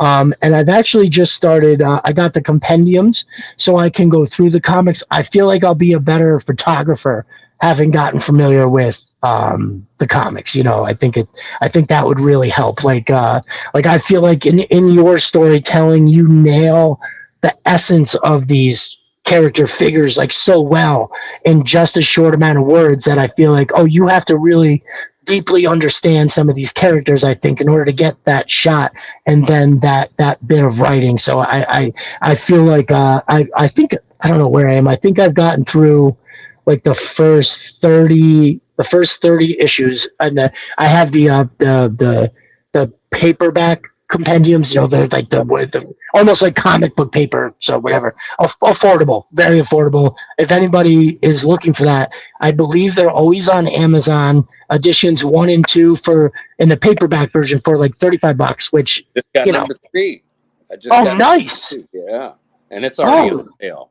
It's already on sale on Amazon. It's not quite 30 yet, but it's like 50. That I'm making note as we speak because I got to get that one too. 4 is up for pre-order already. Oh, nice! Damn, they're not fucking around. I love it. I love it. They're probably going to go ahead and do the next 4 that just that they just put into the Kickstarter. Because as far as I know, I think these are basically the 4 volumes that were in the Kickstarter the last Kickstarter, which was the first 4 volumes. 4, yes, yes. Kickstarter is volumes 4 through 8. Okay. Oh, right. Yes, I think that sounds right. Very good. Very good. The post Marvel. Yes. Is it IDW? I think that's what the IDW. Okay. Very good. Very good. Well, somebody, R.A. Rain mentions the episode, There's No Place Like Springfield. I think that's the 2-parter where they actually the 2-pack, the Shipwreck 2-pack is part of that. So they basically MK Ultra Shipwreck and then melt his wife and kid in front of him. That fucking poor dude. I mean, holy shit. Like, how crazy was that? But last night I actually told the story. Everybody can go find it. I think it was on YouTube. If you Google search it, I'm sure you'll find it. There originally was a different ending to that, or I'm sorry, it's either it was released and they changed it, or before it got released, they changed it. But anyway, the footage is out there. So instead of melting both Mara and the daughter, what happens is the daughter is actually real, and she knows that her mother's fake, so she shoots her mother, and Polly tries to melt her with that beam, but she's not synthetic, so it actually kills the kid. And that's, I guess that's real. That's like an ending that they had, and whether it made it to air or not, I can't remember that part, but you can Google that. It's insane. It's like, this is a kid's cartoon. What are you doing? That's heavy for an adult. You know what I mean? Like, Jesus, I don't want to watch that as an adult. That's like those people who watch those shows. Like my wife, she watches these like true crime shows where there's all this horrific shit. And I'm like, how do you watch this? Like, how is this entertaining to you? It's You're right. truly horrific. Like, insane. Like, why are you watching this? You're like a crazy person. Yeah, for sure. Matt from Mosemine says they live in my Amazon cart one day. So yeah, I think he's referring to the compendiums. Very cool. Very cool. Orskizio says, damn, I got to dig through my limited collection of comics in a tote out in the garage. Yeah, man, bring them in. If you're cold outside, they're cold outside. Those compendiums want to come in. Yeah, for sure. Listen, man, I still recently, so my brother Conrad sent me the G.I. Joe #1, and I hadn't read any of these since I was a kid, legitimately. And I was like, I think I do have the ones that I had as a kid, the comics. I still do have all those. I think I have a first edition #2, the second issue. I have a first edition of that, and a couple of a few of the first prints. The first 10, I have, I think, 6 of them. Not #1. #1 that Conrad sent me is the second issue, but I don't care. It's perfect. And I read that this time last year, and my initial reaction was, this is for kids? I mean, it's not like horrific subject matter, but like the military stuff, like they're hard line on the, it's not quite like the cartoon. It's got much more of a real edge to it. I mean, the most glaring difference, obviously, is how they portray Cobra Commander, right? Because he's a bumbling, retreating buffoon in the cartoon, and he is not that way in the comic book, which, that's how I prefer to see him, as not a buffoon. Yeah, so. definitely. And the look, we get to see a lot of unmasked Cobra Commander in the Marvel comic. And he's got kind of an interesting look with the mustache and the sunglasses and the long hair. It's not what you expect Cobra Commander to look like. Right. Agreed. Matt from Mosemine says, my wife would watch Unsolved Mysteries with me and fall asleep and then get mad when I couldn't tell her what happened.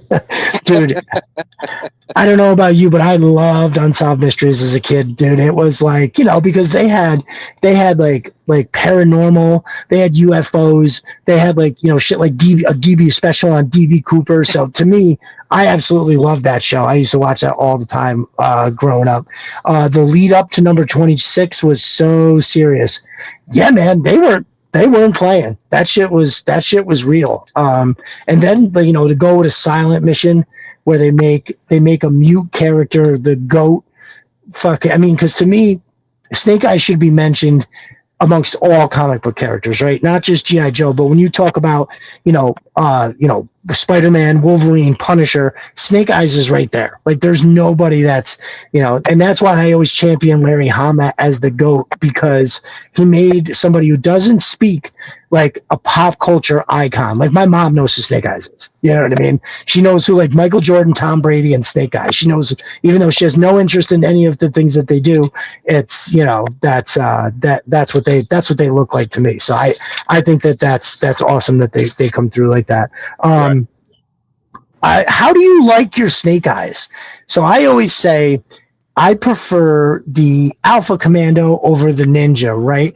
But I like that he's got a Ninja. So I settle in right around like 70% Alpha Commando, 30% Ninja, right?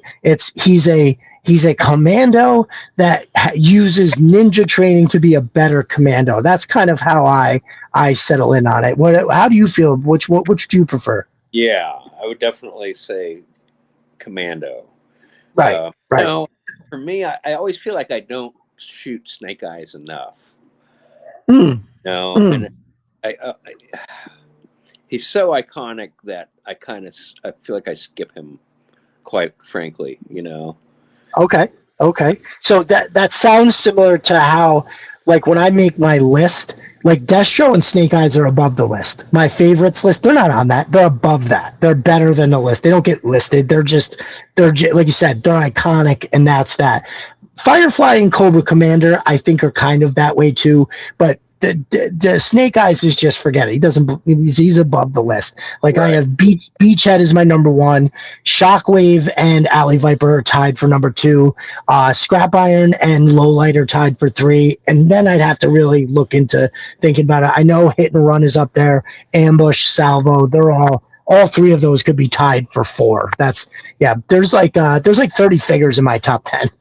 I can't decide. Like I can't leave these figures out as we go along for sure. So that's cool. Yeah. So, I mean, I'm trying to think. I've definitely seen you shoot some Snake Eyes before, but agreed. So the first shots that I started taking, I definitely had the Alpha Commando and a few, but then it's just all kind of fallen to the wayside.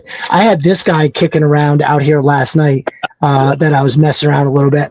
So I think this compliments of Just Another Jerk, by the way. I am going to dye this. So let me show you something. I feel like Fire Marshal Bill. So compliments of G.I. Dave. I have here what is almost, like right now, this is almost like my favorite version of Snake Eyes. Yeah. So it's the version 4, but this is all black, right? He's got the double swords. Oops. Oh my God, hand just fell off. Double swords. He's got the iconic Uzi. He's got a sidearm. He's got a couple grenades. Damn, what the hell did I just do? It made this. I made the hand fall off. I don't know what happened. But it's basically all the good parts of version 4, but also has, to me, the glaring issue. Did I break this or something? Oh, I see. It's the half a tab. All right, I'll have to mess with that after. But the vest is black, right? So, and if you look at the detail on the helmet, it definitely is like not some futuristic looking thing. It just looks like a realistic combat helmet / mask, right? You've got all the accoutrements that you would expect for Alpha Commando to have, and it just looks amazing. So I feel like that classified figure feels a little bit rushed to me. Ooh. Yes, just I'll take that. Rushed with the way that sidearm kind of that thing's kind of janky. Yeah, it's a little disappointing. I think they could have done him better. Frankly. Agreed. Yeah, that's just I don't know. And the thing is just kind of come on. Right. What am I supposed to do with that? There's nowhere to put it. Nowhere to put it. Like what are you supposed to do with that? And how cool it would be cool if exactly, it sits in the bag. How cool would it be if you could actually take these out too? Right. Just 2. I don't need 4. Give me 2. Right. Like 2 of them. Come out. They did that look at this. I don't know if you can see it. But let me put you back to the even here. So hold on one second. There we go. Well, he's got these. There you go. See, yep. that's kind of similar, and they okay. Out, Right. I mean, he doesn't need 4. 2's fine.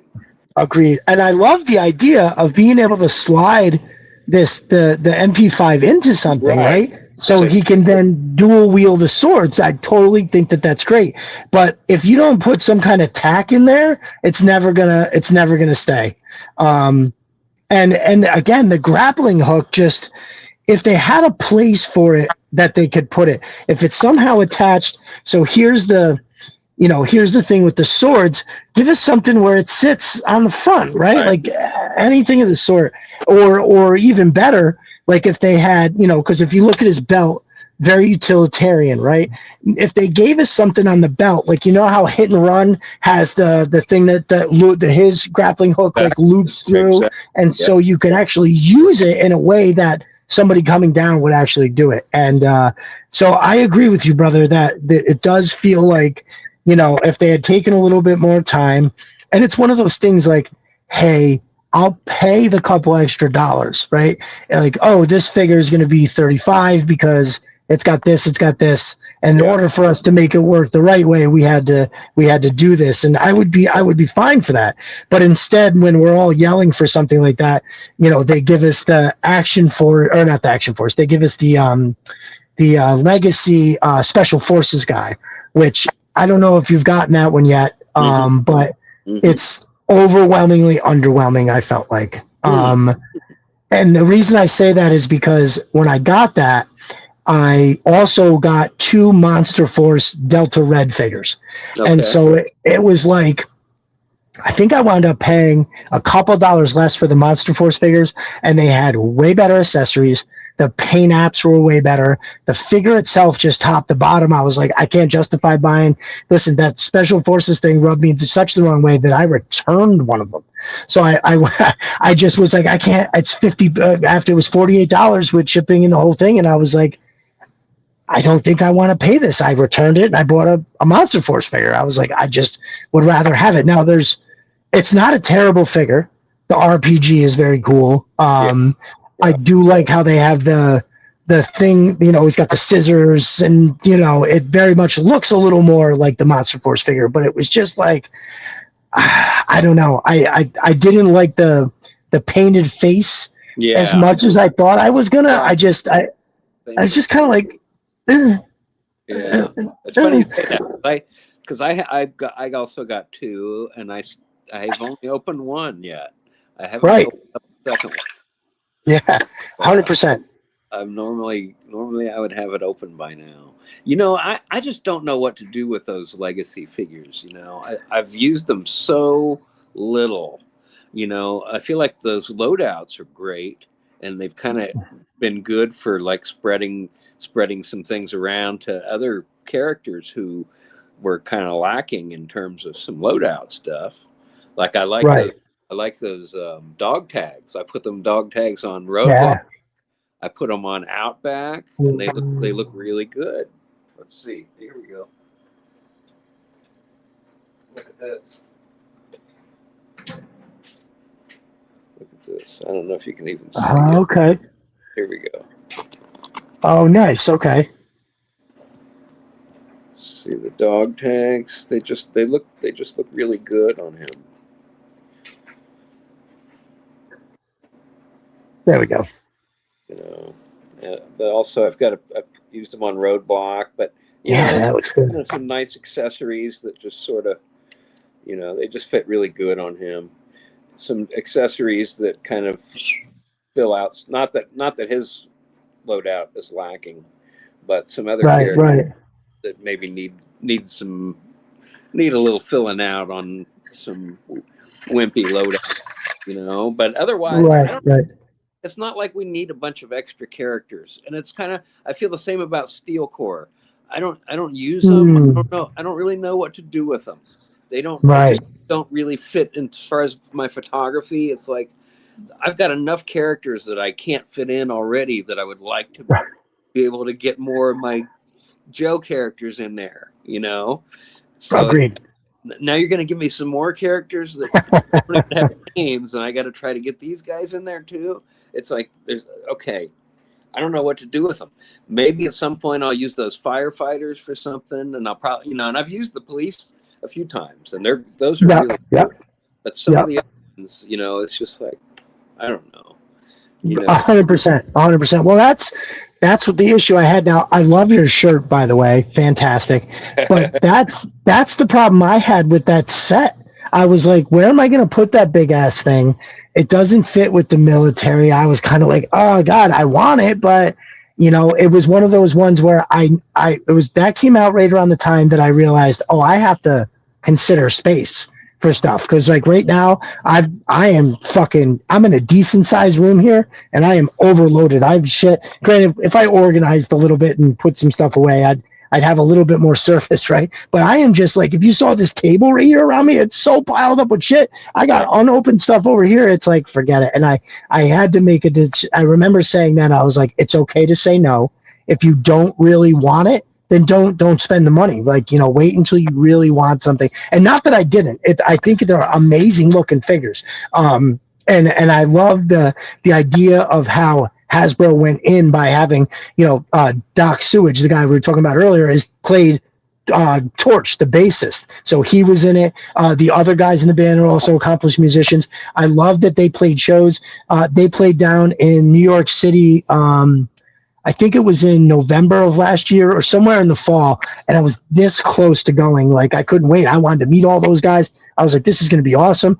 And I had a job going on at the time that I had other contractors coming, and I had to have X amount done by the Monday. And if I went down there on that Saturday, I would have never got it done, and it would have been bad for my business. So I was like, fuck, yeah. I just can't, I literally can't do it no matter how much I want to. And then that was that. So, nice. So did you collect, say, all the way from then till now? Have you always kind of had figures, or was there like a dark period of the collecting? No, I didn't.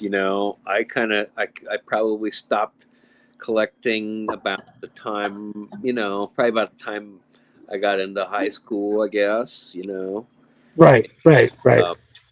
And didn't think about it until about 2020. Mm-hmm. Pandemic, and somehow I found out, I guess it was probably at Walmart, and they had that classified display with the original 5 figures in it. And I remember seeing it, and I'm like you, I love Destro. Destro's my favorite character. Nice. Hell yeah. He's polarizing. The way he looks, the way he acted in the cartoons and shit. He's awesome. Destro, he's the man. Man, That's right. I want Destro to come out on top, Definitely. Hashtag Destro was right. he should, I feel like he kind of deserves to be on top. He's got the brains, he's got the know-how. He should be on top. Right. But, right. So he's always been my favorite character. And nice. I don't know where I was going with that, but that's all right. No, so I feel the same way about Destro. Like, I spent my childhood being like, just let Destro decide. Fuck. Yeah. Like, what are we doing here? And the thing is, though, is that even though I felt that way, it's not like I didn't dislike Cobra Commander, right? I still thought his voice was cool. He looked amazing. The Battle Mask, the hood. I fall more on the side, the hood looks amazing, but I kind of always like the Battle Mask, because the Battle Mask to me always played to that effect of, like, in scary movies, they don't show you the monster. All of it's happening like over here. And so you fill in that blank space with all your own personal fears and thoughts, right? And I felt that way. That Battle Mask gave you that mystery. The hood, you could see around his eyes, and you're like, oh, it's just a fucking dude. Guy. It's just a dude. Don't get me wrong. The hood looks awesome. And I noticed recently in the cartoon that they definitely did kind of do it where if he was in battle, he'd have the battle mask. But if they were lounging in the Silent Castle or whatever base that Cobra had, he'd have the hood on. And I was like, okay, I respect that for sure. And I always liked the hood, but it was like, it took away that element of, it could be anything under there, right? It could be fucking anything could be happening.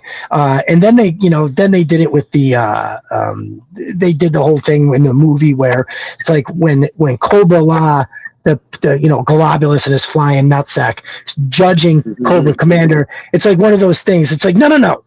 He's our boob. You don't get to say this shit to him. He's our boob. Like, you know what I mean? Like, no. We can say that about him. But you people, you outsiders, can't come in and just say all that. What out of curiosity, how did you feel about Cobra La?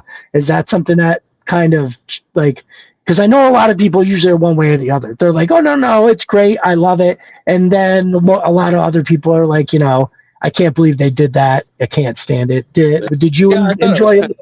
I thought it was kind of goofy initially, but it's classified as, that's what I was going for with talking about Destro as my favorite character. So I thought, initially, I'm just going to get Destro. I loved G.I. Joe when I was a kid, and I don't want to go all out with these things. So I'm just going to get Destro. And then I was like, well, there's only 4 more, so I might as well get these 4 other ones, you know. Okay. Okay. And then we Nice. then we went through that phase where there was nothing, you know. We got like 2 more waves, and then there was nothing for like 2 years. No shit. Okay. Right. Right. You Right. know, it was like you had to go to Target at 7:45 to get a Cobra Trooper. Any of that Cobra Island stuff. Oh, It was tough. hard to get. I mean, I'm not exaggerating when I say that you had to show up at Target at like 7:45 and be there when the doors open, and you might get like one figure out of a box. If you have to Right. race, and you've got to race these 3 other fat guys, you know, we're all like sizing each other up, like Right. Right. these fat guys is the fastest. Right. To the one skinny guy, you're like, all right, we've gotta throw him down to give us a chance here. You know. No, I've heard that sentiment very much because, like, you know, before they released that second Major Blood, that Cobra Island one was selling for like $100. Oh, It was. I don't know why the man, new one coming I out made remember it so. getting my hands on that figure. I went into a Target just days before that one was the few people who found them in the stores found them, and I just happened to come in at the right time, and a guy went back and he checked and he walked out there with it, and it was like he had the golden ticket to be handed to him, Right. you know. Nice. And Nice. I love it. It was a lot of those stories for me, just getting really lucky at Target with getting my Cobra Troopers, getting my Vipers. It's crazy to think about those Vipers and how hard those were to get and how expensive those were up Yeah. until the retro Vipers hit, really. Right. And Right. now you can't hardly give them away. Right, right. Personally, for photography, it depends on what I'm doing. The retro Viper, I call them my inside Viper. So if it's like a scene inside an armory, the retro one looks good. But if I'm doing something that's like a battle scene, I like the 3-pack. The Viper that comes in a 3-pack is in essence the Cobra Island Viper, except it's muted reds. The Cobra Island has that bright red that. It's totally fine. So I have 2 of those, and I use them as like troop leaders. So I think I have it'll be like the Cobra Island with 3 of the 3-pack Viper in this one, and the same thing over here. But that retro Viper is fucking pretty awesome. Like I love it. You know? I saw that they were popping up right now. They're open. They're at Ross for like $8 a piece. Right. So if anybody sees that, let me know. I'd be happy to throw a couple extra bucks per figure on top to get those to me, because at that price, that's something where I'm like, okay. So there's a couple of those retro figures that kind of strike me that way, where like, you know, the Viper came out and I was like, why do we need another Viper? I've got that. But then once I had it in my hand, I was like, oh, that's why, because this is incredible. This is totally awesome. Right. The bat was the same way. I was like, but this one's perfect. Then you get the retro bat and you're like, oh, the chrome looks amazing. Everything about it looks, they just did a good enough job. That's what gives me hope for the Techno Viper that they just did. Right. So the OG mainline one, I thought it was phenomenal. I thought it was great. I absolutely like was very much happy with it. And then, you know, I saw that one and I the render of it, and I was like, okay, I'm going to trust that this is going to have the same effect, you know, when I get it as the bat and the other one did. So yeah, that was that. You know, I was kind of like, I'm not sure why we needed another Televiper, you know? Yes. And I like that mainline Televiper looks a lot better to me. You know, with that third head sculpt, with the, you know, amazing reality thing. Yeah, amazing looking. And just he's got all the tech. Exactly. Yeah, it's a lot better to me. I want my Televiper to be teched out. Yes, 100%. So the retro one that I got to keep it on card, and I did open one, you know, because you could do a scene where, again, if they're inside working on some things, it looks like the one guy's got his sleeves rolled up and he's really getting in there. Right. So that looks cool, but I don't want a bunch of them like that. I want them all to kind of look the same. And Eric Ward says, I'm looking to do a Viper Squad 3-pack and 2 retros. Yeah, man, that sounds right. Orskizio says, the retro Viper works well with Mercer. I believe it. That sounds right. R.A. Rain says, the Cobra Trooper was the hardest to get. I've heard that. I think that's kind of what you're saying, brother. R.A. Rain also says, trying to get that first run of Viper Island was incredibly frustrating, and exactly as Carnage just said. Yeah, man, for sure. I've heard that from many people. So I remember I didn't know about Classified at all until winter 2024. That's when I saw the Alley Viper on Amazon, and I saw that it said 6-inch, and I was like, 6 inches? That's not, the old ones are small. I said, this is big. So I was like, I got, one of my favorites. I'm like, I got to get it. So I ordered it, and I put my phone down. I went, wait, they got to have a Destro. Do they have a Destro? So I went, I looked, they had a Destro, and then I just bought a bunch of the ones that were anything on sale, right? The Crimson Twins, the Crimson Bat, like anything that was, under $20, I just kept buying them. And it was in that time that out of nowhere, the idea to start taking photos of these things, like I didn't see anybody doing photos on the internet or nothing.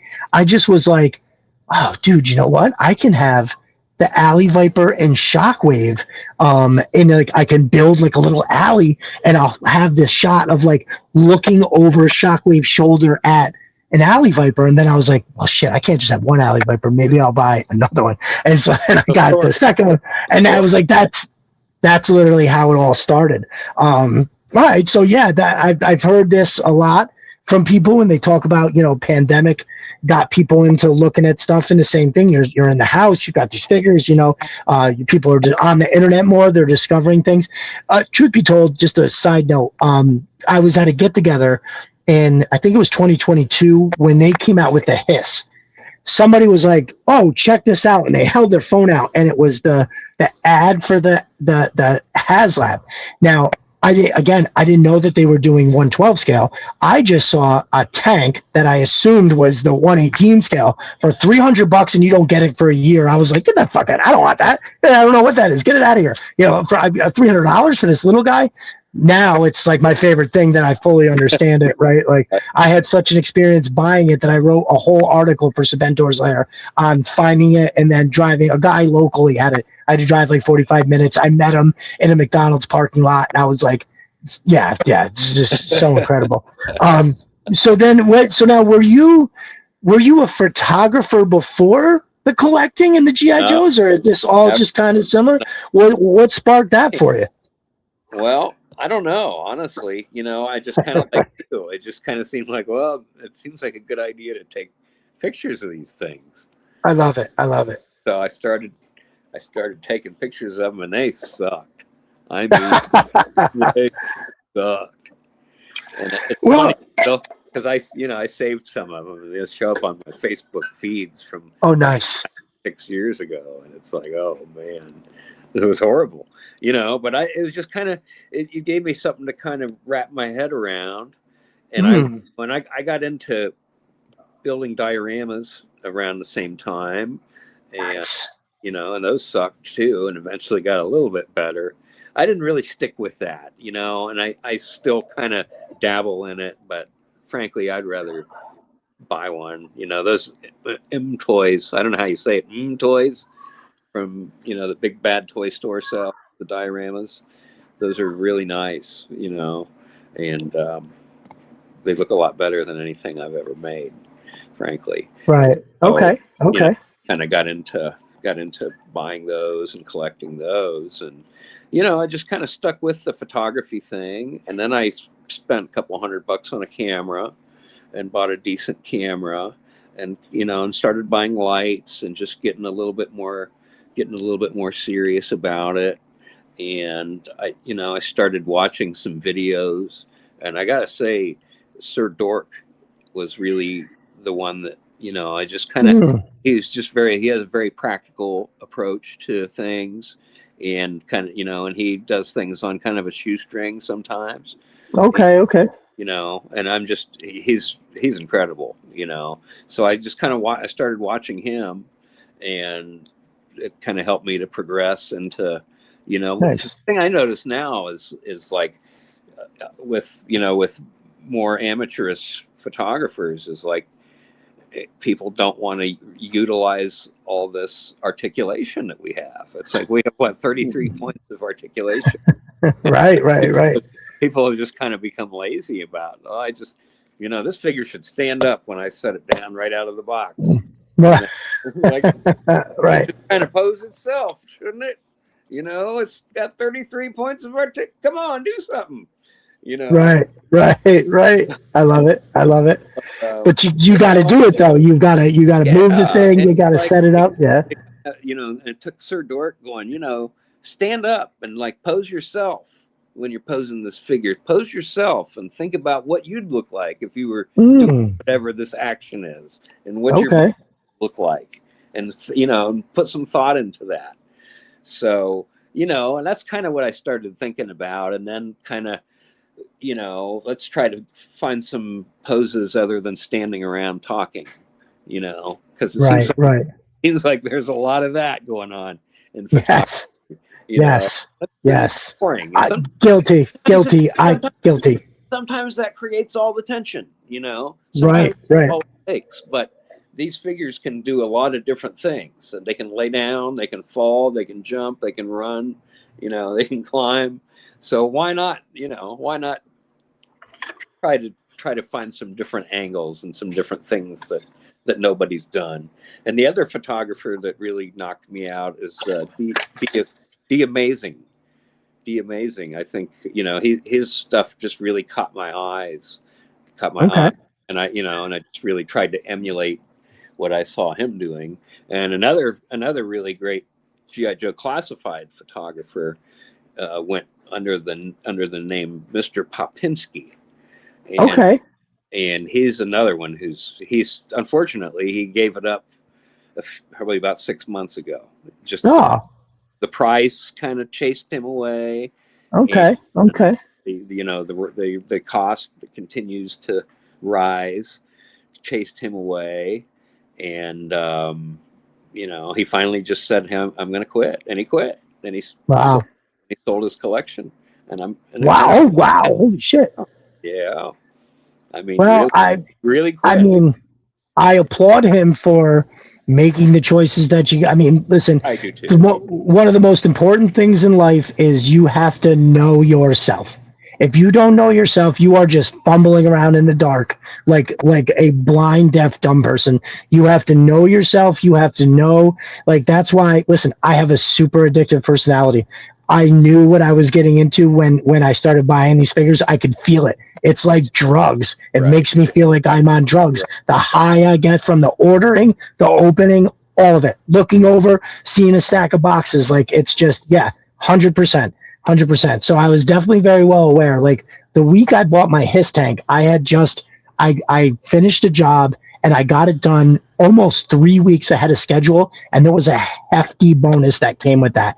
And I was like, Hiss tank, 2 fire teams, the missile system. I bought a bunch of drones from Gridiron. I bought weapons galore. I was like, okay, I can spend this if I find everything that works, because I know if I don't say this, I'm going to go and this is what I can spend on this, I wouldn't pay attention. I would just just be ordering. And so, 100%. So I applaud him for that. 100%.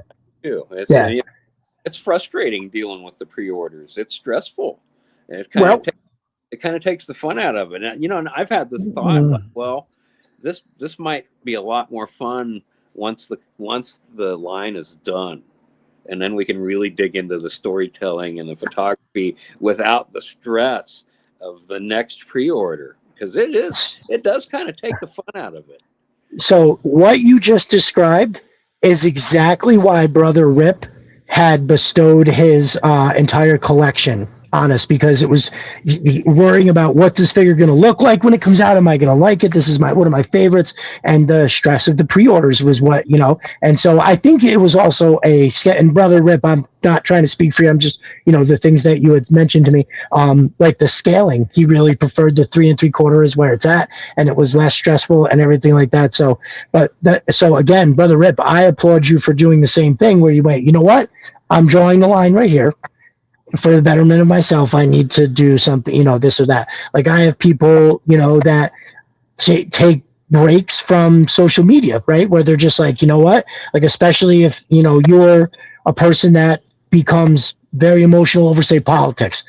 Social media is probably not for you, right? Right. It's just, Yeah. I would suggest staying away from it and things Right. like that. So good to the amazing, or no, that was Mr. Pompinski who sold the collection. Yeah. Yeah. So very good. But do you still have an account up? Like, can we go see Oh pictures yeah, or? yeah. Okay. He still does some toy photography, just no more GI Joe classified. Uh, Right. Oh, okay. uh, Good. but yeah, he does. He does have an account up on Instagram. So, and Love I it. recommend you check it out. His diorama builds are just second to none. Truly second to none. Nice. Well, dude, Oh so yeah. that's where it was at for me, was the dioramas, right? Where I like was like, oh, I'll make this elaborate thing, and I'm trying to think. Yeah, if you check out if you go to the Viper Den Studios account and you go back to like the beginning, I built a whole jungle scene in my basement. So it was 4 feet by 8 foot, 4 foot high. I used concrete to form a riverbed. I had a pump blowing the water. I was going outside and ripping down all kinds of foliage, just literally set it up so it looked like real foliage, and I got mileage out of that. I did a whole set of shots for Moe's Mine, Sister the Arsenal, and then I set up my Python Patrol. I did my whole Python Patrol shot there and everything like that, and I fucking loved it. But then it was time to remodel that half of the basement. I had to get it out of here. I had to use my jackhammer to break up the concrete because I had poured it with like high strength shit. And I was just like, yeah, you know, I'll do this, I'll do that. Yo, I'm down here breaking this up, carrying it out in pieces and everything. And while I still enjoy doing the big dios, kind of as you were saying, like, you know, you more focused on taking the actual photos, right? Yeah. And you're a perfect example, as are some other members of the community, that you don't necessarily need this elaborate dio. You need a good shot with good posing and good storytelling through these avenues, and that's all you really need. Yeah. You know, even brother Mate Mylar, who does obviously just insanely amazing photos and unbelievably, I love that dude to death. He's very nice. You know, if you look at, he puts his time into the effects, the explosions, right? There's sure the ground is shaped and colored and everything, but the background itself is oftentimes just a black screen. He's got the explosions, the this, the that, the good foreground, and that's it. That's all you need. You're not looking for a dio because you're like, look at that fucking explosion. You know, nobody does those explosions like him. He's just fucking, forget it. It's like when you see it. I remember the first time I saw it, I was like, oh yeah, okay. So it's, you know, and then you see the behind the scenes and you're like, what? That's real? Holy shit. And then like how he does it too with like the rifle, he'll have the blast effect come off the rifle. You're like, how the fuck? Dude, that's and that's where that's really where it's at. So I'm trying to find a way to focus in on that, right? Because dude, I have a problem. I can't just take 2 figures and set them down and then I like have to build all this shit. It's probably my insecurity as a photographer, right? Like if this doesn't look right, it's not going to be good. As if there's anybody judging the shit that I'm doing, right? I know that's not true. I know everybody will enjoy whatever it is I put out there. That is the core of our community, right? Is to be supportive of each other and not necessarily, because we're all amateurs. We're all just trying our best, and to, you know, I feel like to be critical of anybody just stifles them from doing it again, right? There's just, we're all operating on this level that whether you're like dudes like just another jerk in the comments here, Arashikage Z is another dude. They're pose masters where they can just take 2 figures at the end of a fucking table. You can see the rest of the kitchen, but it doesn't matter because the poses that they're in, that's all you're looking at, right? And I think that's fantastic. So do you use a camera or do you use a phone? It's about 50-50. I have a Nikon D5100, and Okay. I also use an iPhone 15. So it's about 50-50. You know, I'm Nice. kind of usually go through phases where I lean more towards one than the other. So right now I'm leaning more towards the iPhone. Okay. And is that for any particular reason? Like, are you getting better shots from that, or is it just easier because it's always Easy. right there? It's Yeah. right. It's just already on your phone, like, you know. Okay, yeah, I'm with you on that. So that's funny you say that, because so I all did. If you look at Destro Designs on Instagram, if you scroll all the way back, I used to do tool review and progress videos, right, of the work that I was doing. And that was the thing, because if you set up the GoPro, you've then got to download it to the fucking app, and then from the app into the phone. And it's this whole other process that you get to a point where it's like, I don't give a fuck. It's it's outweighing the difference here. Let's see. I think I saw somebody new in the chat pop up. Somebody was referring to my deal for the hiss as a crack deal. I was like, listen, that's how I felt. I was high as shit. Cobra Asset says I take all my pictures with my iPhone 15. Very cool. But yeah, so that's what's up. So interesting. Yeah, that I agree. And plus, you know, phones today have cameras that are outrageously good. Right. The only thing that, by talking to people that use cameras, that it seems like I could benefit from is how the lighting interprets or a focus, because I'm sure you've seen it where if you've got a figure here and a figure here, you have to find that balance. Otherwise, one of them is going to be out of focus. Right. Now, what I keep hearing with a camera is that you don't necessarily have that as much. You know what I mean? That the camera will make it all in focus and everything like that. But for me, it's so I have a cousin who is coincidentally, who is a actual photographer. She makes a ton of money, you know, weddings and, you know, family photo shoots and all that. But recently has gotten into the tabletop photography, you know, toy photography of, like, her daughter has the, Monster High and a couple other, you know, different toys that they were using. And it was something that they bonded together to take pictures of, which I thought was great. And, very much so. But anyways, I still, because she's very good. So I, you know, unfortunately, my uncle had passed and we were at the funeral, and not her dad, because I wouldn't have asked her at the time. But I was like, talk to me about, you know, tips and everything like that. And so she's doing it predominantly all on a camera. So it was not as applicable to what I was doing. But actually, I definitely mentioned to her, I was like, hey, you should come and do, like, take some photos. I'd like to see what it looks like when you take these photos, and the proof will be in the pudding there, if you know. But I'm at a point now where I feel like, you know, and I'm sure you find the same thing. Time is the biggest killer, right? If I had more time, I would be so much more inclined. Moonrunner City joining in. What's up, my brother? Thank you for coming. I appreciate it. That is Orskizio's cousin. Glad you made it. Yeah, no, I definitely wish.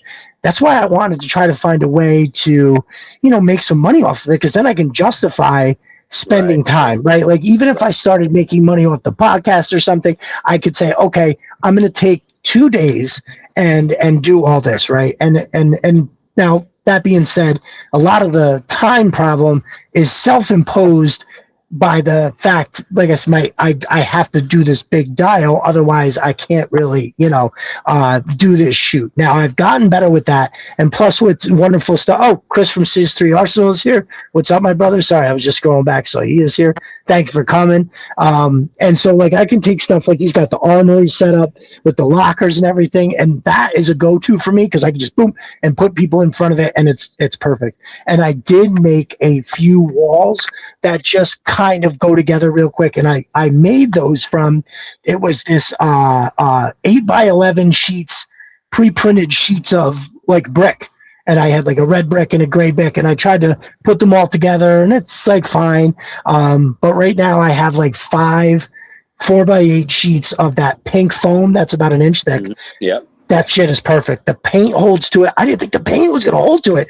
It holds fucking great. It's almost better than putting on drywall. Drywall, at least soak it up and make it whatever. This shit goes on even, Steven. Like, just really, really, really good. So if anybody's out there looking for something like that, then definitely look at that shit from Home Depot. So I was there, and they had a bunch of sheets where the corners were dinged. So instead of like $35 a piece, they were down to like $13. I said, I'm taking all of these. And so they're sitting out there. And my plan is to do a series of them where they're, not too big, not too small, and then they'll all smack together with magnets because they're light enough that a magnet will hold the sides of the thing.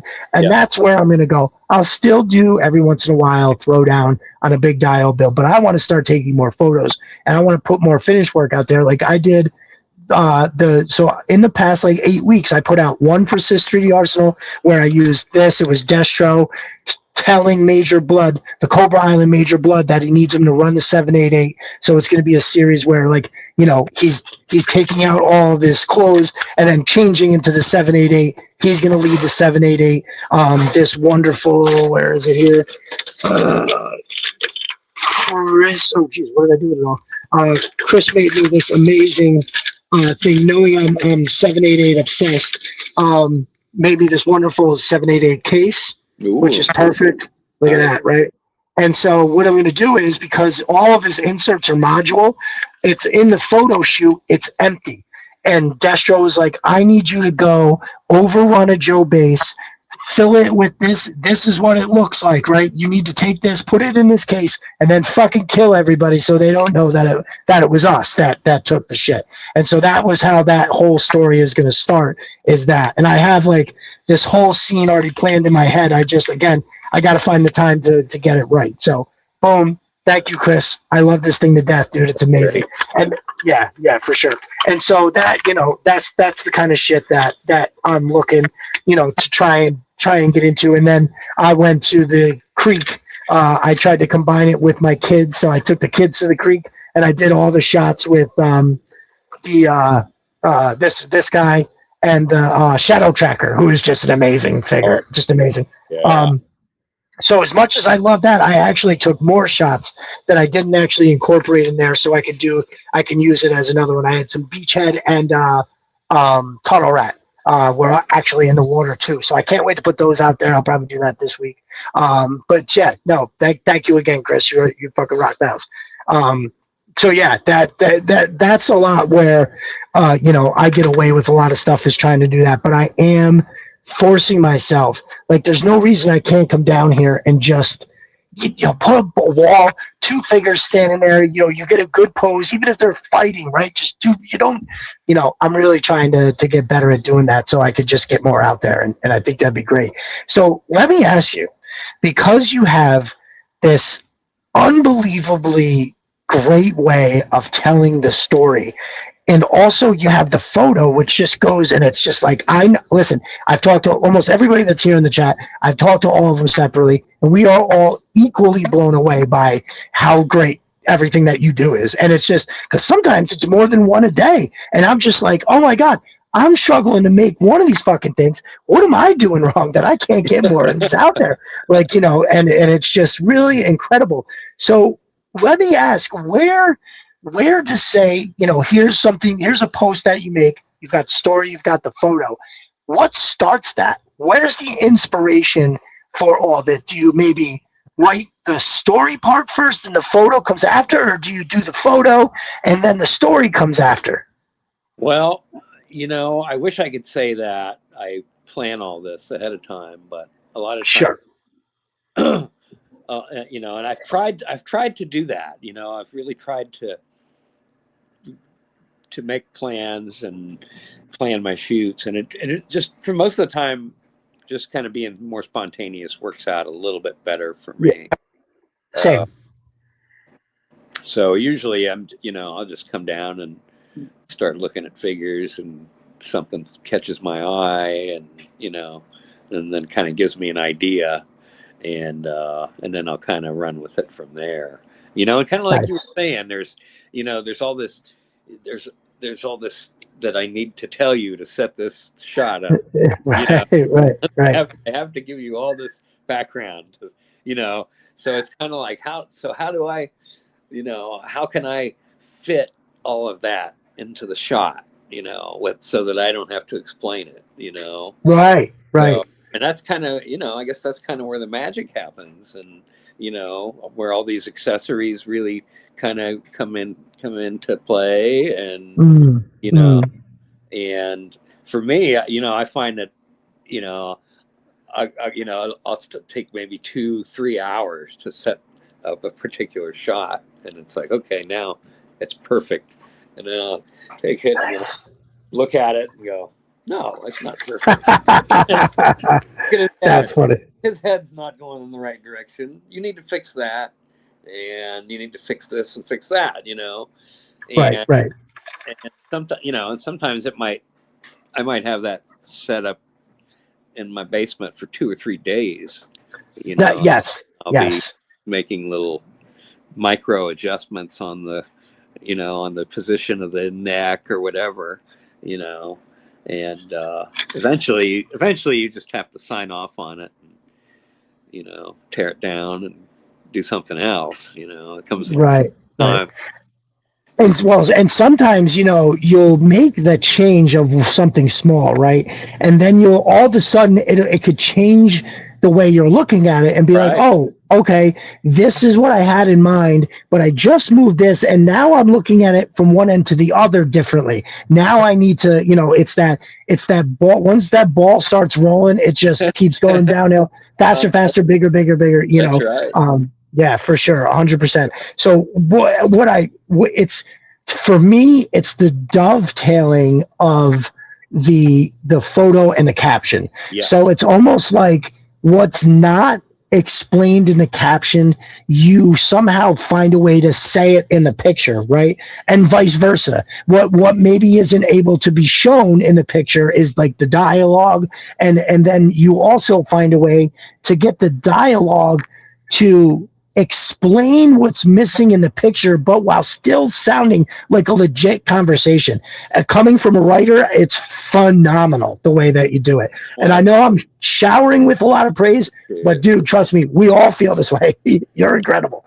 I try to inject some humor in there sometimes too, where sometimes there isn't a lot of humor, and it kind of like initially, I'll tell you how that kind of started for me with, probably being a little too thin-skinned about, occasionally somebody might laugh at one of my pictures, Okay. If it's a serious shot, hey, this guy is fucking serious, Right. How dare you laugh at my shot? I'm with you, brother. I'm with you. I kind of thought, fuck it, I'm going to lean into that, I'm going to lean into that and tell some jokes, and for sure. That's where some of these Cobra technicians are, complaining about whatever, Right. This something. Hey, you better fucking laugh at this because this shit's good. Well, I feel like you do it in a very Sunbow way, meaning like how the shit that makes you laugh in the cartoon is translated in the same way that you're talking about. Like I'm trying to think, there was one I think that you had did, and it involved them talking about, I think it was it like the healthcare coverage or something like that, perhaps? Right. And it was phenomenal. And I just remember thinking, oh, that's very Sunbow. That's very much like how they would say, this is something that I could hear two troopers talking about 100%. That's fantastic. So yeah, so a lot of it you could say. Now, do you ever lean on, say, the cartoon or the comic for any kind of inspiration? Probably not. Honestly, I wouldn't say one more than the other. I used to always kind of be a little bit more dismissive about the cartoon because, I grew up with a little bit closer to the comic, I guess, and I felt like the comic was a little bit more serious. But definitely. The older I get, I feel like we're lucky to have all this stuff, and Agreed. I really appreciate all of it. So good. I mean, listen, it has, if you pay attention in the Twitter timeline, our community, it has given, quite literally, without exaggeration, has given life to some of us. Yeah. Whether there's a litany of reasons, but I know there's a handful of guys like my brother Roadblock, who his whole life for the past 25 years has been raising his two daughters, right? And, he's an amazing dude who I can totally tell, he completely immersed himself in being the best dad, But now, because he did such a good job, his daughters have spread their wings and they're flying and they're out of college and they're not at home, you know? And he was very candid in a post, which I'll always attribute it to, you know, two guys being very open about themselves, CG Horror, Roadblock, and Marky Potter, actually 3 guys. They all were very open about their mental health issues and things that they were struggling with and what this community did to get them through. And what Roadblock had said in a post, you know, his daughters they come into town from college and, you know, they arrive late, and the next day he's like, hey girls, I was thinking, let's go to the movies. And they were like, oh no, we're going to go with our friends. Cause you know, they haven't seen their friends either. And he was like, I was devastated. You know what I mean? I wanted to go to my daughter's, you know, and then, so yeah, that definitely was something that I always attribute to more people, like a bunch of guys who have probably never publicly said anything about their feelings were jumping into that post and they were like, oh yeah, this sucks. You know what I mean? Because it's what you've done. But then there's just a lot of other people that, you know, struggling with their mental health in some way or the other. And so here's a way for you to feel like you're in a community. You can contribute by putting your photography or writing or whatever it is that you do, put it out here, you know, and that's why I think, you know, there's nothing wrong with, like, if you have something critical to say, you can always slide in a DM and be like, hey, I saw that picture yesterday.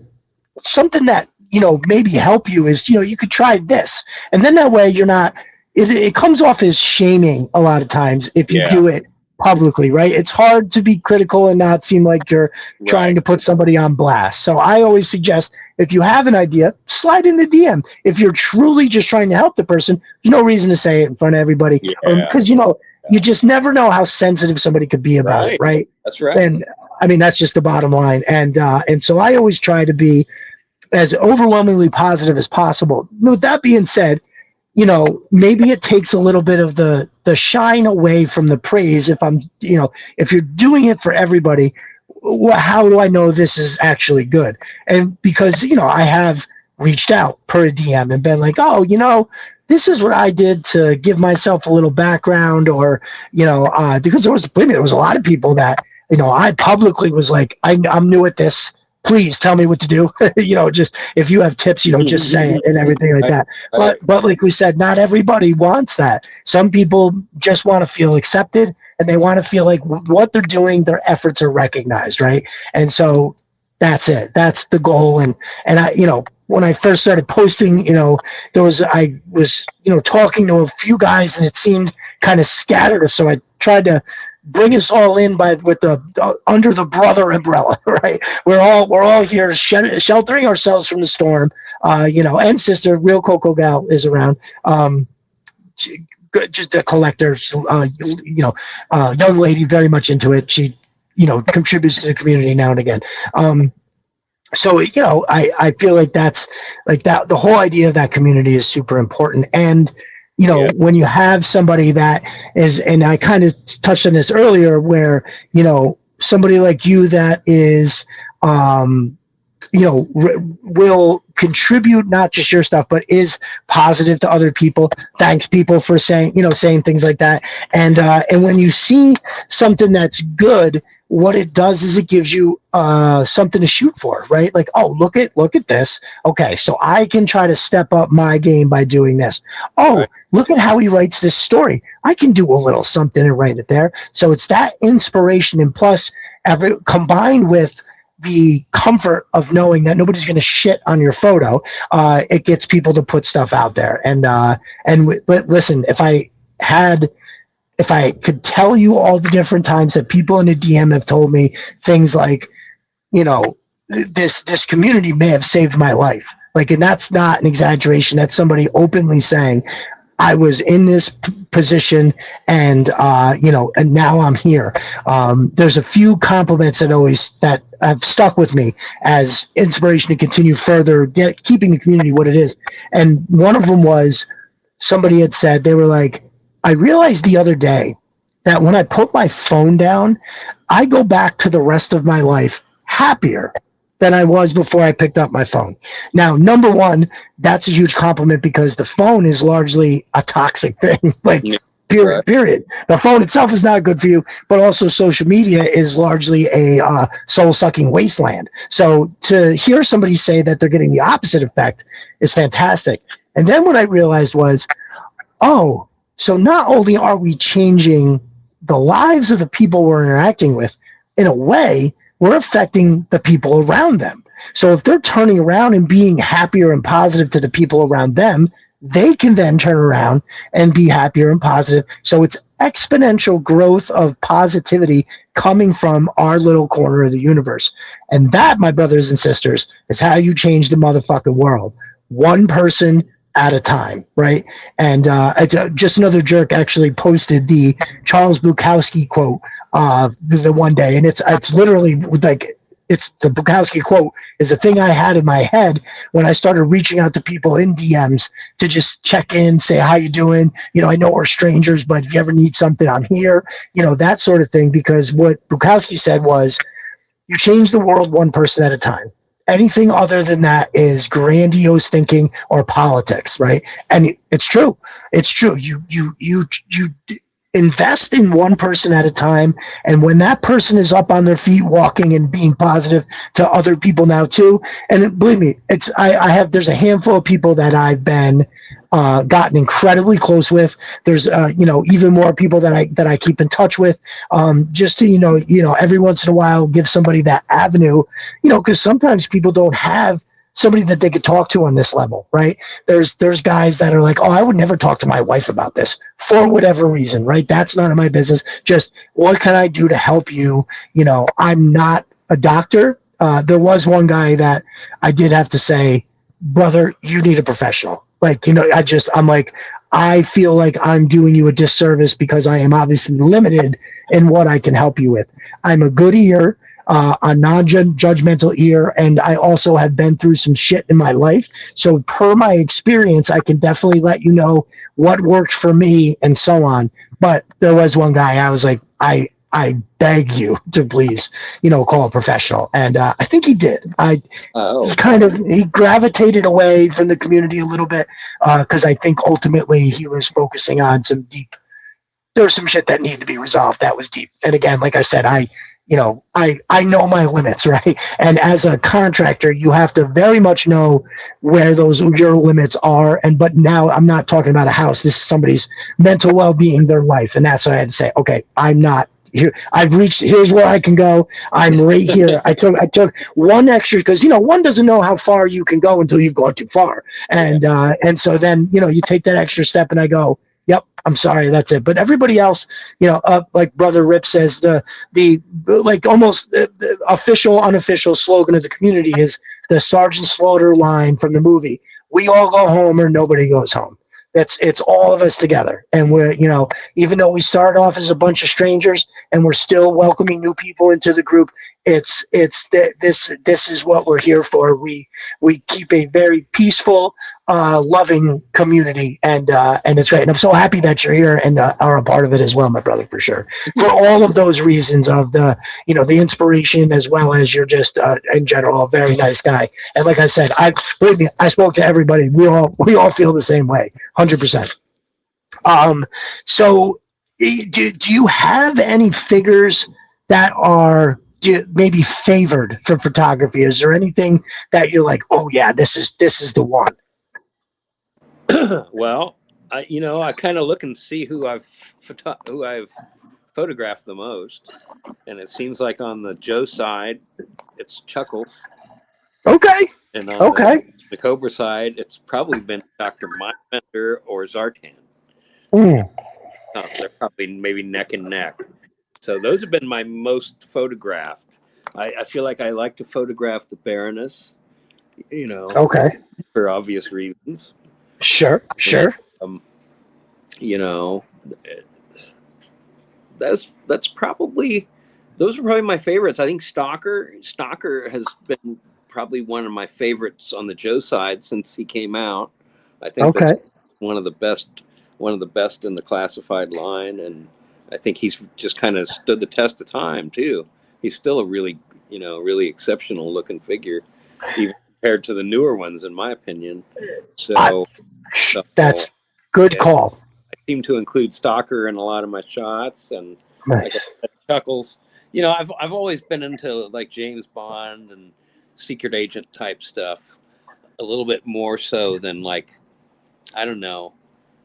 You know, I see some stylistic tendencies like towards like the Mad Max element, you know, and I think Okay.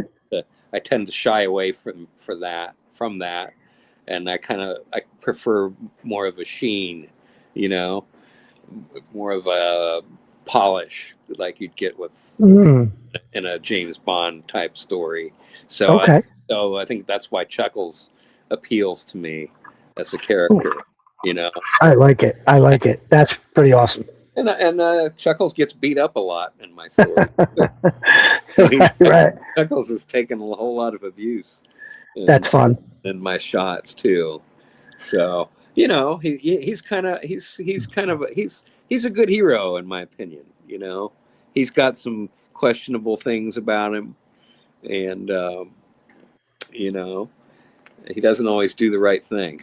What can you say about Chuckles? You know, Right. Right. Right. he's he's maybe one of the less perfect characters on the Joe side. You know, For sure. For he's sure. got flaws, and I like that. I like that about him. He and Falcon are very, very flawed in very human ways, Falcon, right? You know, flawed. 100%. Shipwreck also flawed in that way. We all had one of those friends that was just a hound, right? You couldn't keep him away from the ladies. He's Right. trying to put his hands on something, no matter where you go. You know, agreed. Well, what I feel like is that all those names are very history story rich in the sense that Stalker's an OG, right? He's one of Snake Eye's buddies, and that mainline figure, it's something about the hue of the greens, the everything, but the face sculpt, everything. So I agree that it's a very much a underrated figure, and I love that. Chuckles, obviously, the story tells itself. He's an undercover guy, you know, criminally underused in the cartoon.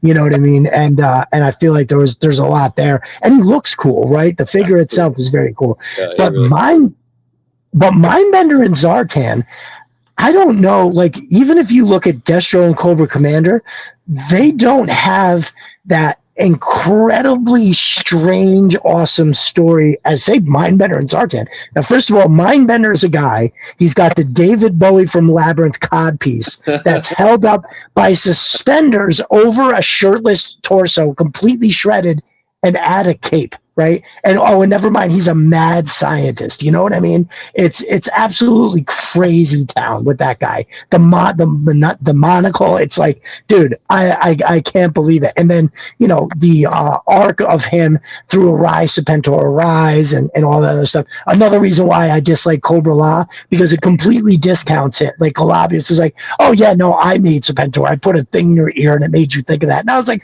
oh, fuck you, buddy. Mindbender made that up. What are you talking about? Right. That's it, whatever. But also Zartan, one of the craziest. Oh, real quick, just want to say what up to a couple of people showing up in the chat. My brother Lucida is here, and Abi from Figure Fight Club. Welcome in, brothers. Fresh off the IshCon weekend. Hell yeah, it was good. Abi, good to see you last night on Talib Show, Men on Film. Really appreciate it, Lou. We missed you on that, but I heard you had some much needed sleep to catch up on. Also, Lou says, Carnage, love your photography, man. So big fan there as well. Very cool. Looks like we're getting Roadblock is here in the house. Thank you for coming. Appreciate it. Yep, I appreciate it, brothers. Thank you so much for coming through. Yeah, I had a good time on that show last night. So I did 3 POA podcast, and then I went on a show a little later, Men on Film, where we had a breakdown of guilty pleasure movies. So we all did 5 and Talib as a way of scoring it as we go and everything. Street Fighter won the most guilty pleasure movie. You know, the one with Van Damme and Raul Julia was M. Bison and whatnot. So it's like you can't find anything that you want to watch because it's Street Fighter, but it's also so craptacular that you just, you know, you're like, this movie is horrible. but I cannot look away from it. You know what I mean? It was something like that. So yeah, very good, very good. Yeah, thank you again. Join us for Figure Fight Club. Abby says it was fun. It was. Both Abby and I were exhausted though. It was like 1:30, and we both had gotten up at like 4:30 that morning, and we were like, okay, let's wrap this up because I'm fucking dying. Yeah, the finals was Mortal Kombat 2 Annihilation versus Street Fighter. Amazing. Yeah, so and Zartan. So I was scared shitless of Zartan as a kid. First of all, he had that diamond pattern around his eyes that reminded me of clowns. Remember, because clowns would paint that like diamond shape, very similar, and I was terrified of clowns. So that was like creepy as hell. And that inflection that he had in his voice, that like digital sounding thing, and so you put between the two, and I just was like, I don't know what it was, man. I was scared of that motherfucker. And so, and again, the story for him, like, what makes him so rich in story is that there's a lot of the story we don't know. Why is his voice like that? Why does he change colors? What the fuck is that on his face?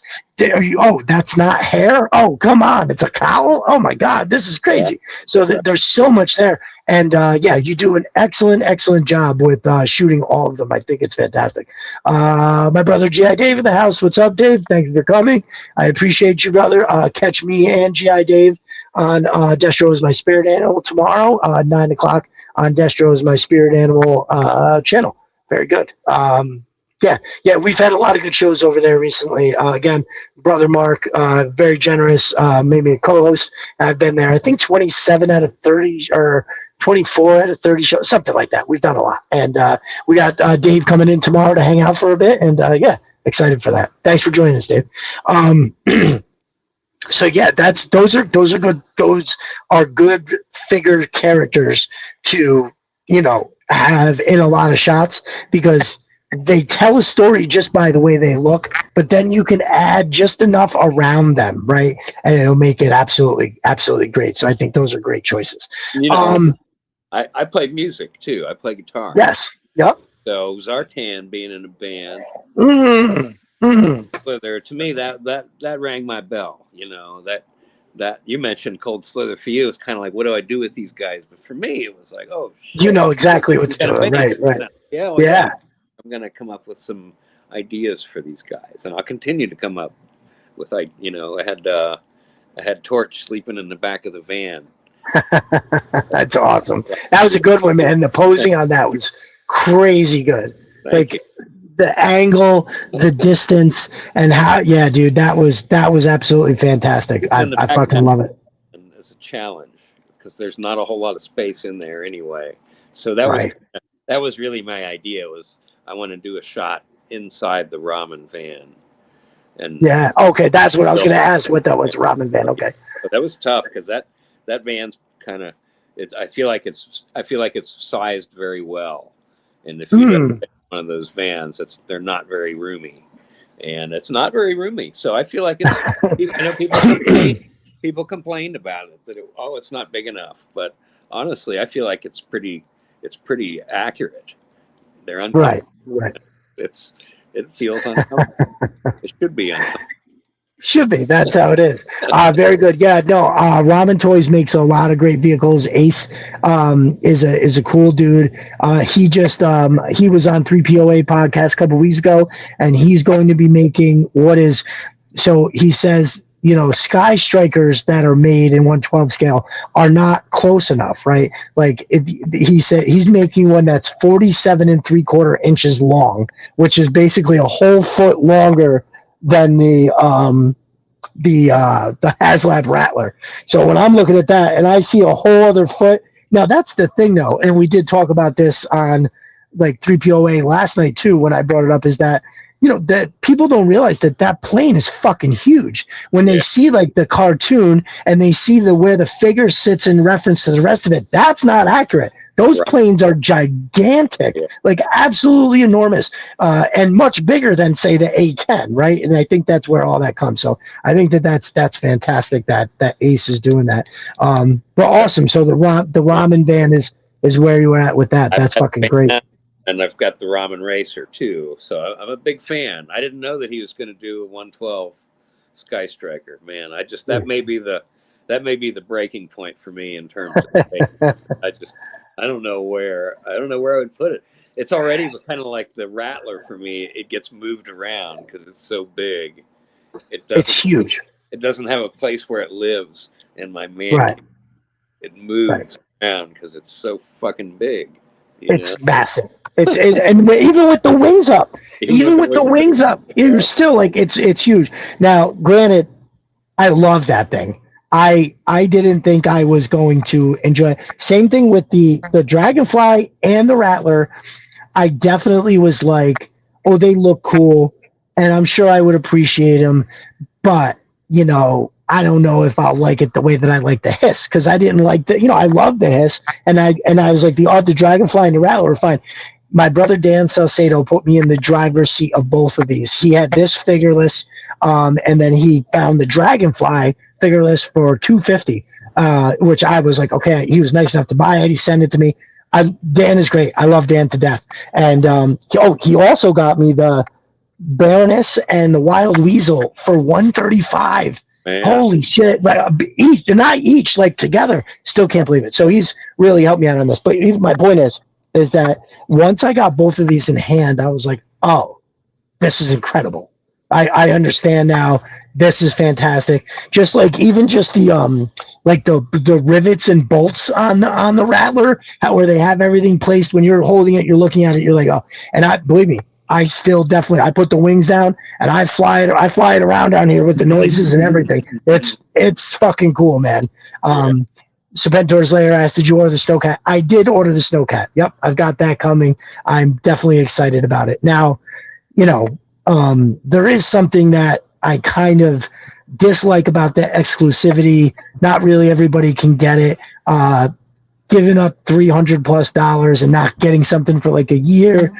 I mean, it's not like they're suckering you into that. You know what you're signing up for sure. But there is something about the exclusivity that I kind of wish wasn't there, right? Not all my brethren can space, whether it's space or money, you're kind of whatever. But the sense of reality is that we have them. I'm going to enjoy them for as much as I can. But with Matt from Mo's Mind, make something like this right here, the Atlas, just absolutely dwarfs the Hiss, right? Like the Hiss, it's longer, wider, taller, everything than the Hiss, and so you can only make room for as much as you can. Doesn't matter how much you love something, if you don't have the fucking space, there's nothing you can do. Just it's not there. And so I try to think like, my family doesn't, this is my little corner down here. My shop is out back, 500 square feet. That's all mine too. And so I take up a lot of space, and I don't want to be like,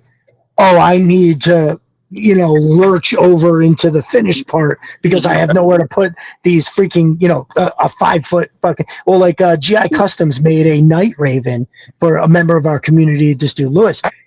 Yeah, I believe that's Cobra. Is that Cobra Asset? Is that you? Are you Lewis? I think you might be Lewis. So he made it for him, and it was 5.5 feet long. What? I mean, dude, that's crazy. That is crazy town. It looks amazing. It absolutely looks amazing. But so I have a table over here that I have. It's kind of used. I have a bunch of different shit over here. All my Python Patrol is currently over there and some other stuff. Oh, Cobra Asset. Yes, that is you. So that gentleman is the one that has the dude. It looks so good. But in my head, when I'm looking at it, I'm like, holy shit. So that would be this whole table over here, but God bless you, Lewis. I think it's a wonderful investment. Chaz over at GI Customs makes a wonderful product. So I know you got something dope. Bless on that. And whenever you're ready for more picks on that, brother. Because I saw it. We talked about it. I talked about it with GI Customs. He was here on the show. And then the next day, Lewis had posted this amazing photo of classified Cobra Commander, like leaning on the front of it. And I went, wait a minute. That's the one. There it is. That's the thing. And he confirmed that was the one. So absolutely brilliant. I mean, nothing to be said for the guy that made the classified scale flag that was 14 feet long.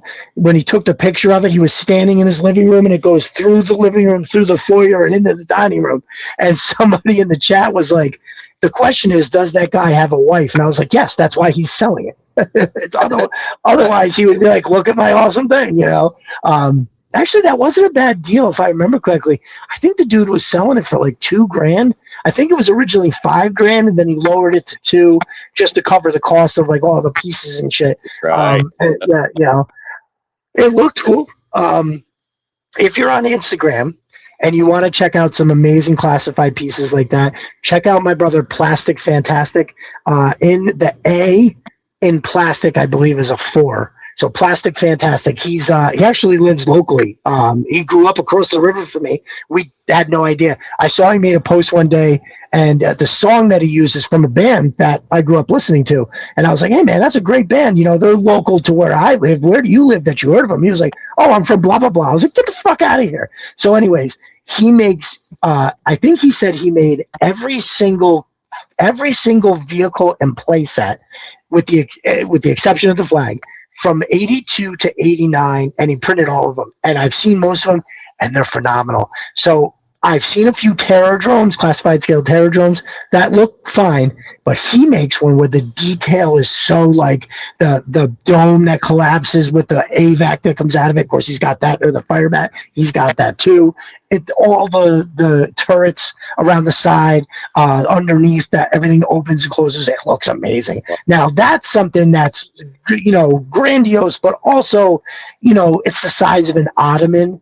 So you can find, you know, space. And that was the joke we were making when we were talking about it before, is that I could build somebody, if you buy that from him, I could make you an ottoman that it sits in, and then when you want to play with it, you just lift the top and you pull the terror drum out, and then that would be that. But yeah, no, it's crazy town. If you haven't seen Plastic Fantastic, you got to go check him out, because all the shit he has, and he's a great toy photographer. He does a lot of shit. My brother Lewis says, I will post some pictures as soon as I get it put together. No, hey, no problem, brother. Listen, if there's anybody, I have shit that's still in the box. I have stuff that, you know, I haven't been able to get to yet because time is a bitch. Now, my brother CG Horror, who is an excellent printer himself, he made this for me recently, and I am in love. It is the ass. This was one of my favorite things as a kid. I don't know why I loved it, that it stood up this much, or you could tow it, or I don't know what it was, man. But I fucking love this thing. The cannons are super beefy.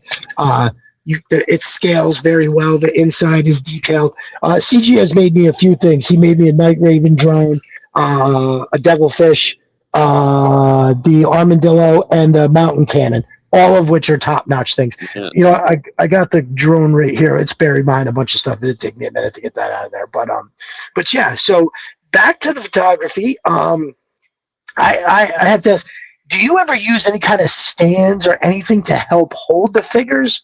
Like, because sometimes, you know, you can see where there's a few figures, and, you know, and in my head, I'm wondering, I'm like, man, I wonder if there's like a stand or something that's kind of helped keep a pose, or can you just pose the shit so well like that? Well, I use sticky tack sometimes to put them in place on there, especially on the feet. You know, I find that, especially if you're getting into a setup with, you know, more than 4 or 5 figures, somebody and then all that time you spent getting your figures all set up is wasted. So, you know, it's kind of an insurance policy for me is to at least use a little bit on the feet, putting them down, and you know, I've got those remember those stands that came with the Marvel Legends stands that came with the red right. So I've got, I think, 3 of those stands, and I use those quite a bit. And I use a program. It's called InShot, and it's got a nice editor that I can use to make those things disappear. Okay. And I've also kind of gotten into using like little metal strings, like the, you know, piano wire. Right, and I'll use that sometimes to suspend figures above. So I've kind of been doing more and more of that, where I'm using strings to, you know, to suspend them, even if I'm doing like a fight shot where somebody's kicking somebody or something like that. And it's easy enough now in post-production to get it, to eliminate it. You know what I mean? Like, it's easier and easier to remove. So, You Yep. know, I like to use those things. It definitely makes it easier when you're trying to get somebody up in the air or something like that. You know. For sure, for sure. Real quick, we'll just before I get to any more questions, I want I teased it in the timeline. My brother and I have been going back and forth about a joint operation. I think we're gonna keep it in the oven until that little thing pops like on a turkey, and and we will give you all more information. But I did want to tease it that we are in talks, and I think together we could come up with something pretty fucking awesome. So everybody stay tuned for that for sure. So what about lighting? What do you use? Any kind of special lighting, or like I have the oh shit, I thought it was over here. I use the small rig. It's just a clip with a little gooseneck. Ah, yes, yep, perfect. And then I kind of use this one. This is like usually I put this down on the floor. Just kind of use that to. So it's one of the nice things you were talking about, people giving you good feedback. Somebody told me I needed to figure out how to light my stuff from below, like to light the bottom of the pen and all that kind of stuff. So, it was a learning, because some good feedback that somebody gave me that I really appreciated, and they, gave it to me the right way and say, hey, you asshole, your pictures are fucked up. Like I was like, hey, I have a suggestion for you. If you could light your stuff from the bottom, it might look a little bit better. So right. So yeah, but these, I've got like 6 of these, and I've got like 3 of them on stands where they're a little bit higher, and then these are they're on magnets too, so you can kind of stick things. And I've kind of learned like you really cannot have too many of these things. You can't. I got it. So these are Ulanzi are these ones. Exactly. Yeah. They make a couple different things. And I've had these for maybe 2 months, and at $30 a piece, it comes with this attachment. This is also a universal thing that will go on like a camera. And so Riptide is asking what these were.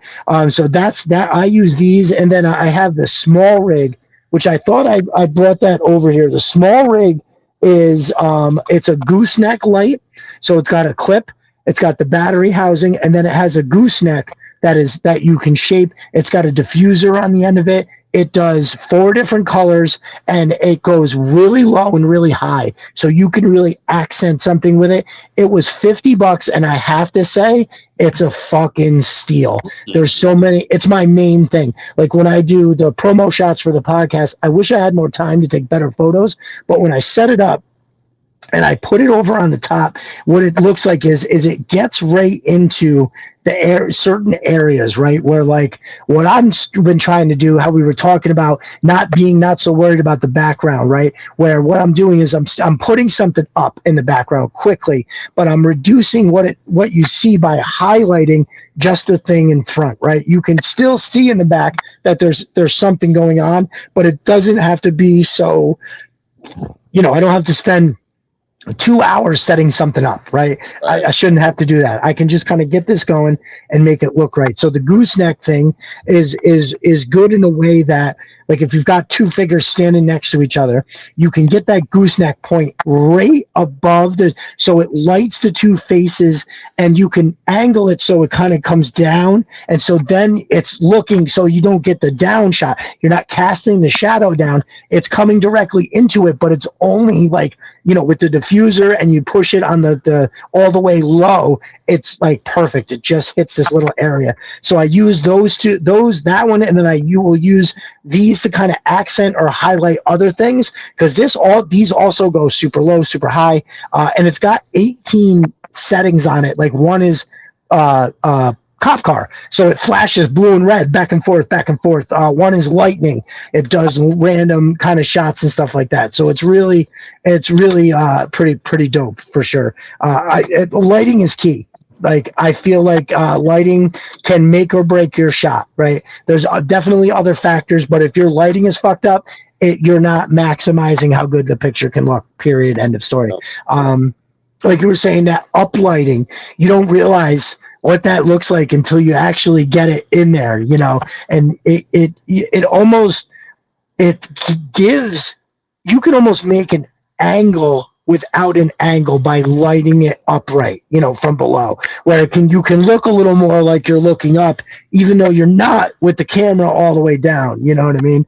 And Yeah, definitely. the other things that, you know, talking about lighting, one of the things that I think when I started to really make some strides as a photographer, one of the things that I did is I just decided I was going to focus on headshots for a while. And Okay.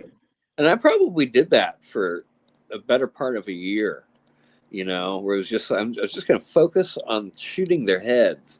And I kind of figured out during that time that these head sculpts are so expressive that by changing the lighting and changing the angle of your camera, you can get different expressions out of these head sculpts.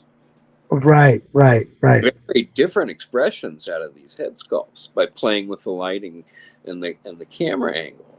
And I started to kind of figure out how to kind of exploit that. And you know, and especially with some of them that I've found that there's something maybe lacking with some of the head sculpts or some of the faces, where I just feel like there's, I hate to even mention it, certain ones where I feel like there's, because it's not like, oh, Falcon, you know, it's not not the usual, you know, it's not the usual one that everybody kind of picks on, you know, but I just feel like there's certain ones that are kind of lacking some basic like expression, you know. Well, I guess like Xandar's one. I hate to say it because it's such a good figure, you know. It is. It's a good figure, but I just feel like that with that head sculpt and his expression, it's just a little bit blah. It just could be a little bit, it could be a little bit more expressive, and it could say a little bit more about the character. I have to agree with you there. I do feel like they left shit on the table by, you know, not giving them a little more, because it's a dreadnought, right? Like I don't remember Xandar being this like stoic silent dreadnought. You know, they're all pretty wild and crazy. Like why is he the guy that's got the expressionless face, right? I mean, one of the smart dreadnoughts, because there's not smart, you know, let's face it, there's not too many smart dreadnoughts. But he's one of the smart ones, you know. For sure. And I feel like they could have, like you said, they left something on the table with him. Definitely. That's a great call. Zanya, I think they did a really good job with her, and I'm excited. I guess. You know, I'm excited to keep shooting with her and keep, you know, telling some. There we go. Keep telling some new stories. Yeah, they really knocked it out of the park, I think, with her. For sure. What do you think about the swamp skier? Some people are kind of critical of it, thinking that they maybe could have did a little better with the detail. I don't know. I was just never crazy about it in the first place, because I feel fair enough. I would rather put my dreadnoughts on motorcycles. Yes. Yes. You know, the modern dreadnoughts are not really hanging out in the swamp. Is kind of how I feel about it. So that thing is just kind of, to me, it's just kind of, it's limited. I can see on it every now and then and having him riding around in the swamp. But other than that, I ain't got much use for it, really. You know, everybody kind of knocks those coil motorcycles, you know. But I think it's cool. Honestly, I feel like the coil is cooler than that swamp skier. Oh, 100%. Oh God, yeah. Oh, light years better. Yeah, I don't understand the hate for that coil. I have one, and I considered maybe painting it black to give it the snake eyes. You know, put snake eyes on a motorcycle or something like that. But I don't know. My Alpha Commando gets dropped out of a plane, or he sneaks in himself. He doesn't really need that. But no, I agree. That's a fucking cool ass motorcycle. I bought a group of figures off of a guy on eBay, and in the lot of figures was an extra coil, and I wound up giving it to somebody who didn't have it, and they were like, "Oh, I need a motorcycle," and I was like, "Matter of fact, here you go." You know, that's it. Brother, let me ask you, do you have Big Ben? The Night Force figure Big Ben? Oh yeah. There you do. So I love that one, and I just asked because I have it right here. Just another jerk donated it to give away. If you didn't have it, I was gonna send it your way, but we'll find somebody that doesn't have one. We'll find it. Well, I'm sure I'm hard pressed to find a figure that you don't have. So I'm still but a completist. I'm hanging in there. I am still a G.I. Joe classified completist, cool. and I'm a troop builder. So it's a tough road. That's it. That combination is tough sledding. There's no doubt about it there. Yeah, it's because troop building is a much more bottomless pit than the completionist. Because the completionist, at least you just get one of everything. You notice troop building, you have unlimited numbers of how many, and yeah. No, I've been lucky with a few things. Like my biggest troop builder number is I have 28 Python Patrol Vipers. Wow. And so I had gotten a deal on eBay on a few, like 2 different sets. I won a group of them from Jeremy's group, The Pit, over on Facebook. I won a few from there. And then I have a guy locally who went a little too far, had lost his job and assumed he was going to get another job making the same amount of money. So we kept purchasing, and it didn't work out that way. So he actually gave me 15 Python Patrol Vipers complete at $10 a piece. So $150, I got 15. Otherwise, I would never be able to afford buying 28 fucking the figures. Just certainly not at $20 a piece. That would just $560 for that is just forget about it. That's just fucking crazy. But no, I think there was one guy on eBay. He was selling them. I think it was like $13.99 shipped. So I asked him how many he had. I was like, I want a few of them, and I think I got 6 from him, which was a good price. And then I won a few from Jeremy. Got a few from somewhere else, and then boom, I wound up with getting that lot from the guy locally, which I couldn't say no to. That was just any figure I would have almost bought. You know what I mean? Anything like that. So, G.I. Dave says, fantastic figure. Still want a non-Night Force Big Ben. Well, was Big Ben? Me too. He was. Yeah, that's right. He wasn't. He originally was just a regular figure. He wasn't even Night Force. It's a killer ass figure though, dude. There's not a bad part about it. The accessories, the sculpt, the way that the uniform looks. It's absolutely fantastic. I love it to shit. So post-production stuff, you use like an in shot, and is there any particular AI or a way that you use stuff like that for your shots? Like how do you incorporate that? Well, I certainly have experimented with it and continue to experiment with it. And, it's certainly, it's an incredible tool. I think we all have to be careful that we don't lean on it too much, I say, because it's coming to the place now where you can kind of set 2 figures down and take a picture of them, and then you can make the diorama later, and right. It defeats the whole purpose of owning all this stuff for me. So, I have to be careful because I've kind of done some post-production with AI in some shots, and it's pretty amazing the things that it can do. But I think at the same time, I think it's kind of lazy, and I'd rather put the work in, and get a good shot, and then, rather, I think some people are putting the cart before the horse. I certainly see that, and, for sure. I'm trying to be careful to not do that, there's a group of people that definitely use some AI, and to me it's one of those things where if you're enjoying it, then that's fine. Exactly.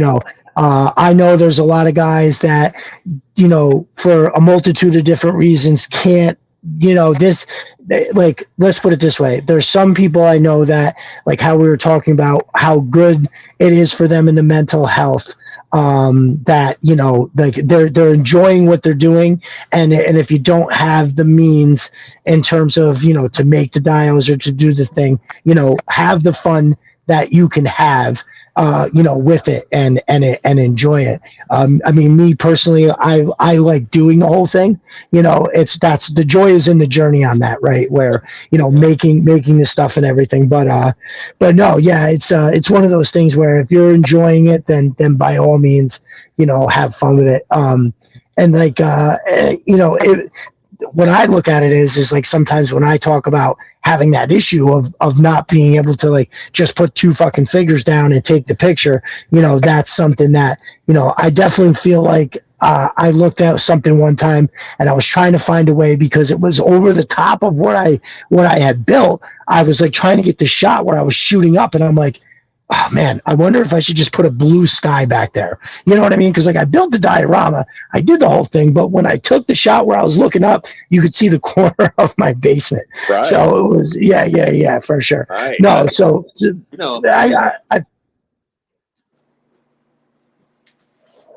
funny because I'll use these poster boards. oh shit, look at that. Okay. Oh, and I've got Nice. a light sky too, but this would be more of a night sky. And I'll just stick these like in the background and put a little bit of light on them, Nice. That's what's up. That's what's up. Yeah, I got to get me some shit like that. There we go. Okay. So, these work pretty well. Or just kind of the black poster board. That you're right. Yes, I have one of those too. Just to eliminate it. Like you don't need something there. If it's just black, it's it's nighttime. It's living room, it's filling the space. Right.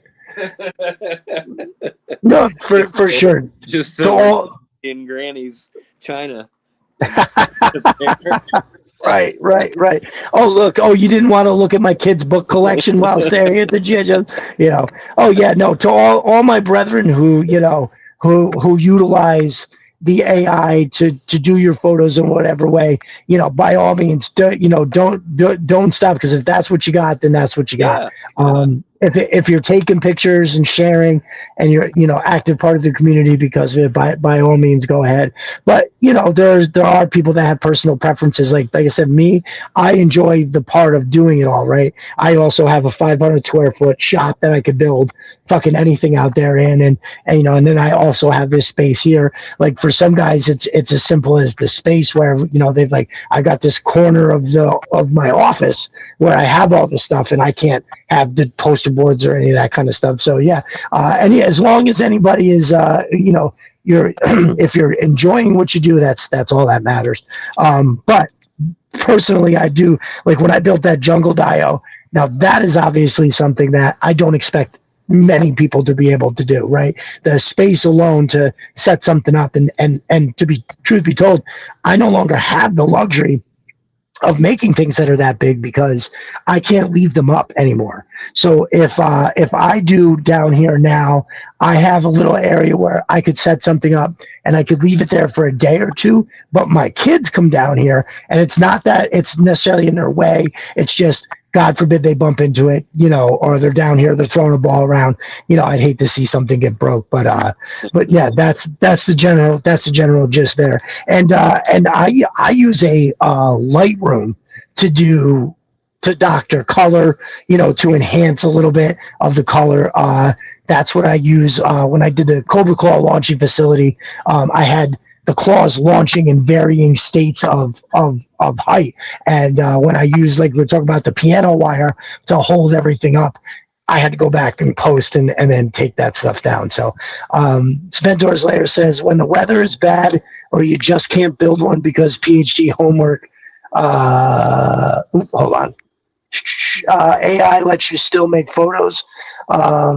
Right, but he says what you're doing is actual art. I mean, look, I feel like the creativity is not necessarily, you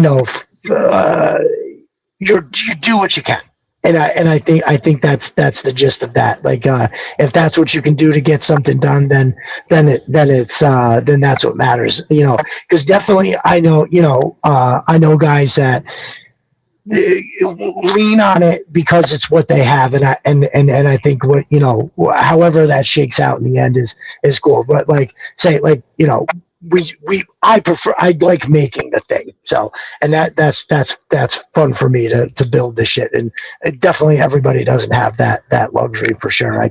I see you guys in the chat, yeah, no, it's totally fine. Totally fine. Spencer says, do you guys ever shoot much outdoors? No is the easy answer there, because I don't always have time to spend. Like, I believe you kind of said the same thing. Sometimes you may leave something up for more than one day, and you don't have the luxury of doing that outside, right? We have to, that's personally why I don't shoot outside. Now, the shot that I just did in the creek, that was because I brought my kids over there, and I knew going into it that I was going to have a limited amount of time, right? So I was like, all right, I'm going to have to set this up quick, get these shots, and then I'll have to work with whatever I have at the end of the day, which brings me to another question, actually. How many photos do you take to choose from? Because I've heard some people take a ton. Like Nate Myler was on here, and he says he'll take upwards to 250 to 300 photos and then go back and kind of choose from those. I think that's probably on the high end of the spectrum. Matt Cohen from Shooting the Galaxy, he made it a point to say he moves his camera around and will only take like 5 shots, and then it eliminates, the possibility of having to sift through all of these. I think I wind up somewhere on the lower end, meaning, let's just say, so for the one I did at the creek the other day, I took probably 25 shots to use 5, if that makes sense, right? And that I think is on the lower end of what I normally do.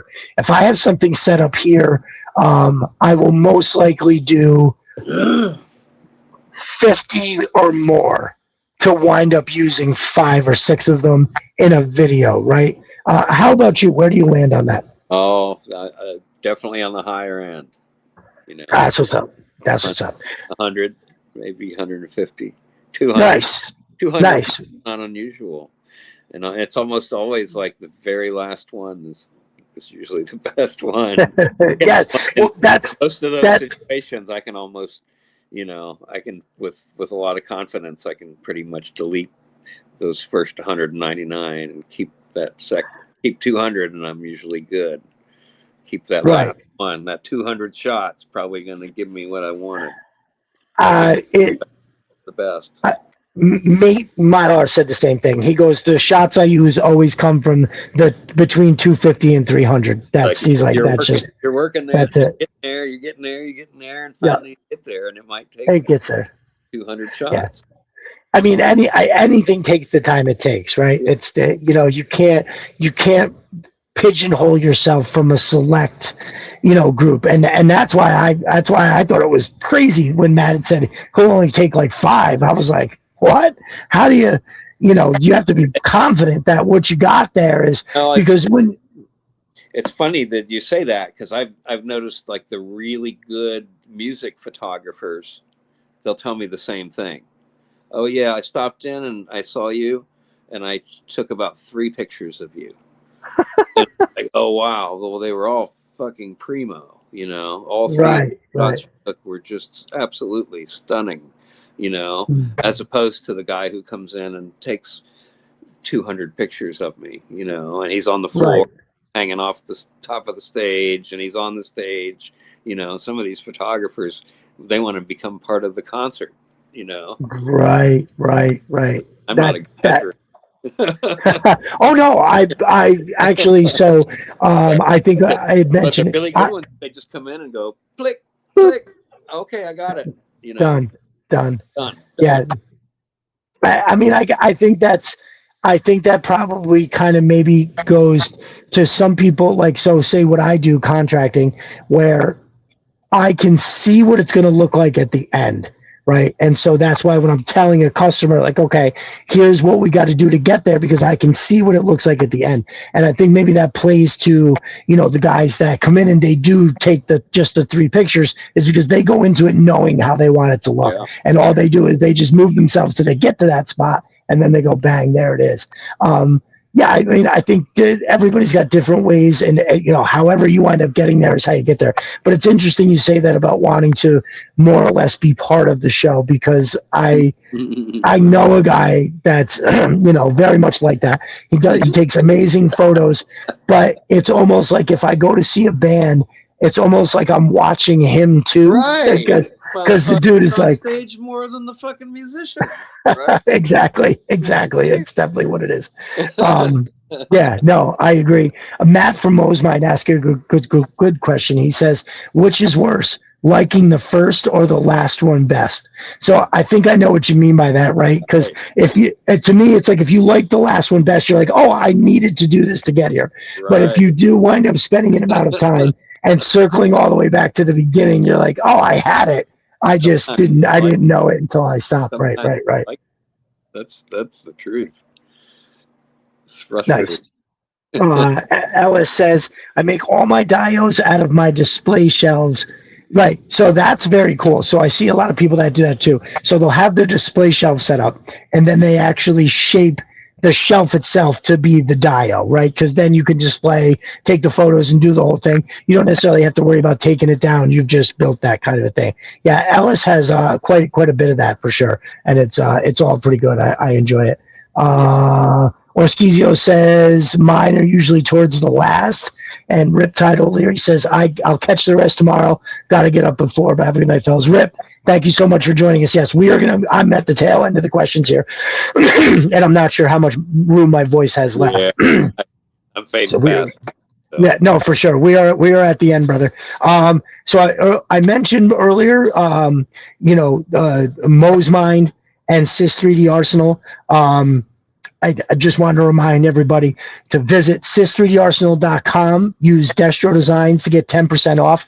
Remember, my brother is doing 1/18 scale now. That stuff is up on the website, so make sure that you get over there to check that out. Mo's Mind has the slings. Listen, it's a steal. You get 3 of them for $20. They've got 3 different colors. For me, this has opened up a whole new door for toy photography, as well as it really just fills a void, I think, because you can do, look at what I'm able to have him do with this, also looking like he's got the proper loadout, right? He's not going to go in the army with just a sidearm and a knife. Well, maybe if you're Solid Snake from Metal Gear, but this right here, shows that he is ready to let it, to rock and roll if the action is needed, but he also can look cool by being ready to take that shot. So definitely remind everybody to go check out Matt from Mo's Mind over on Etsy, and that's Mo's Mind Custom Design.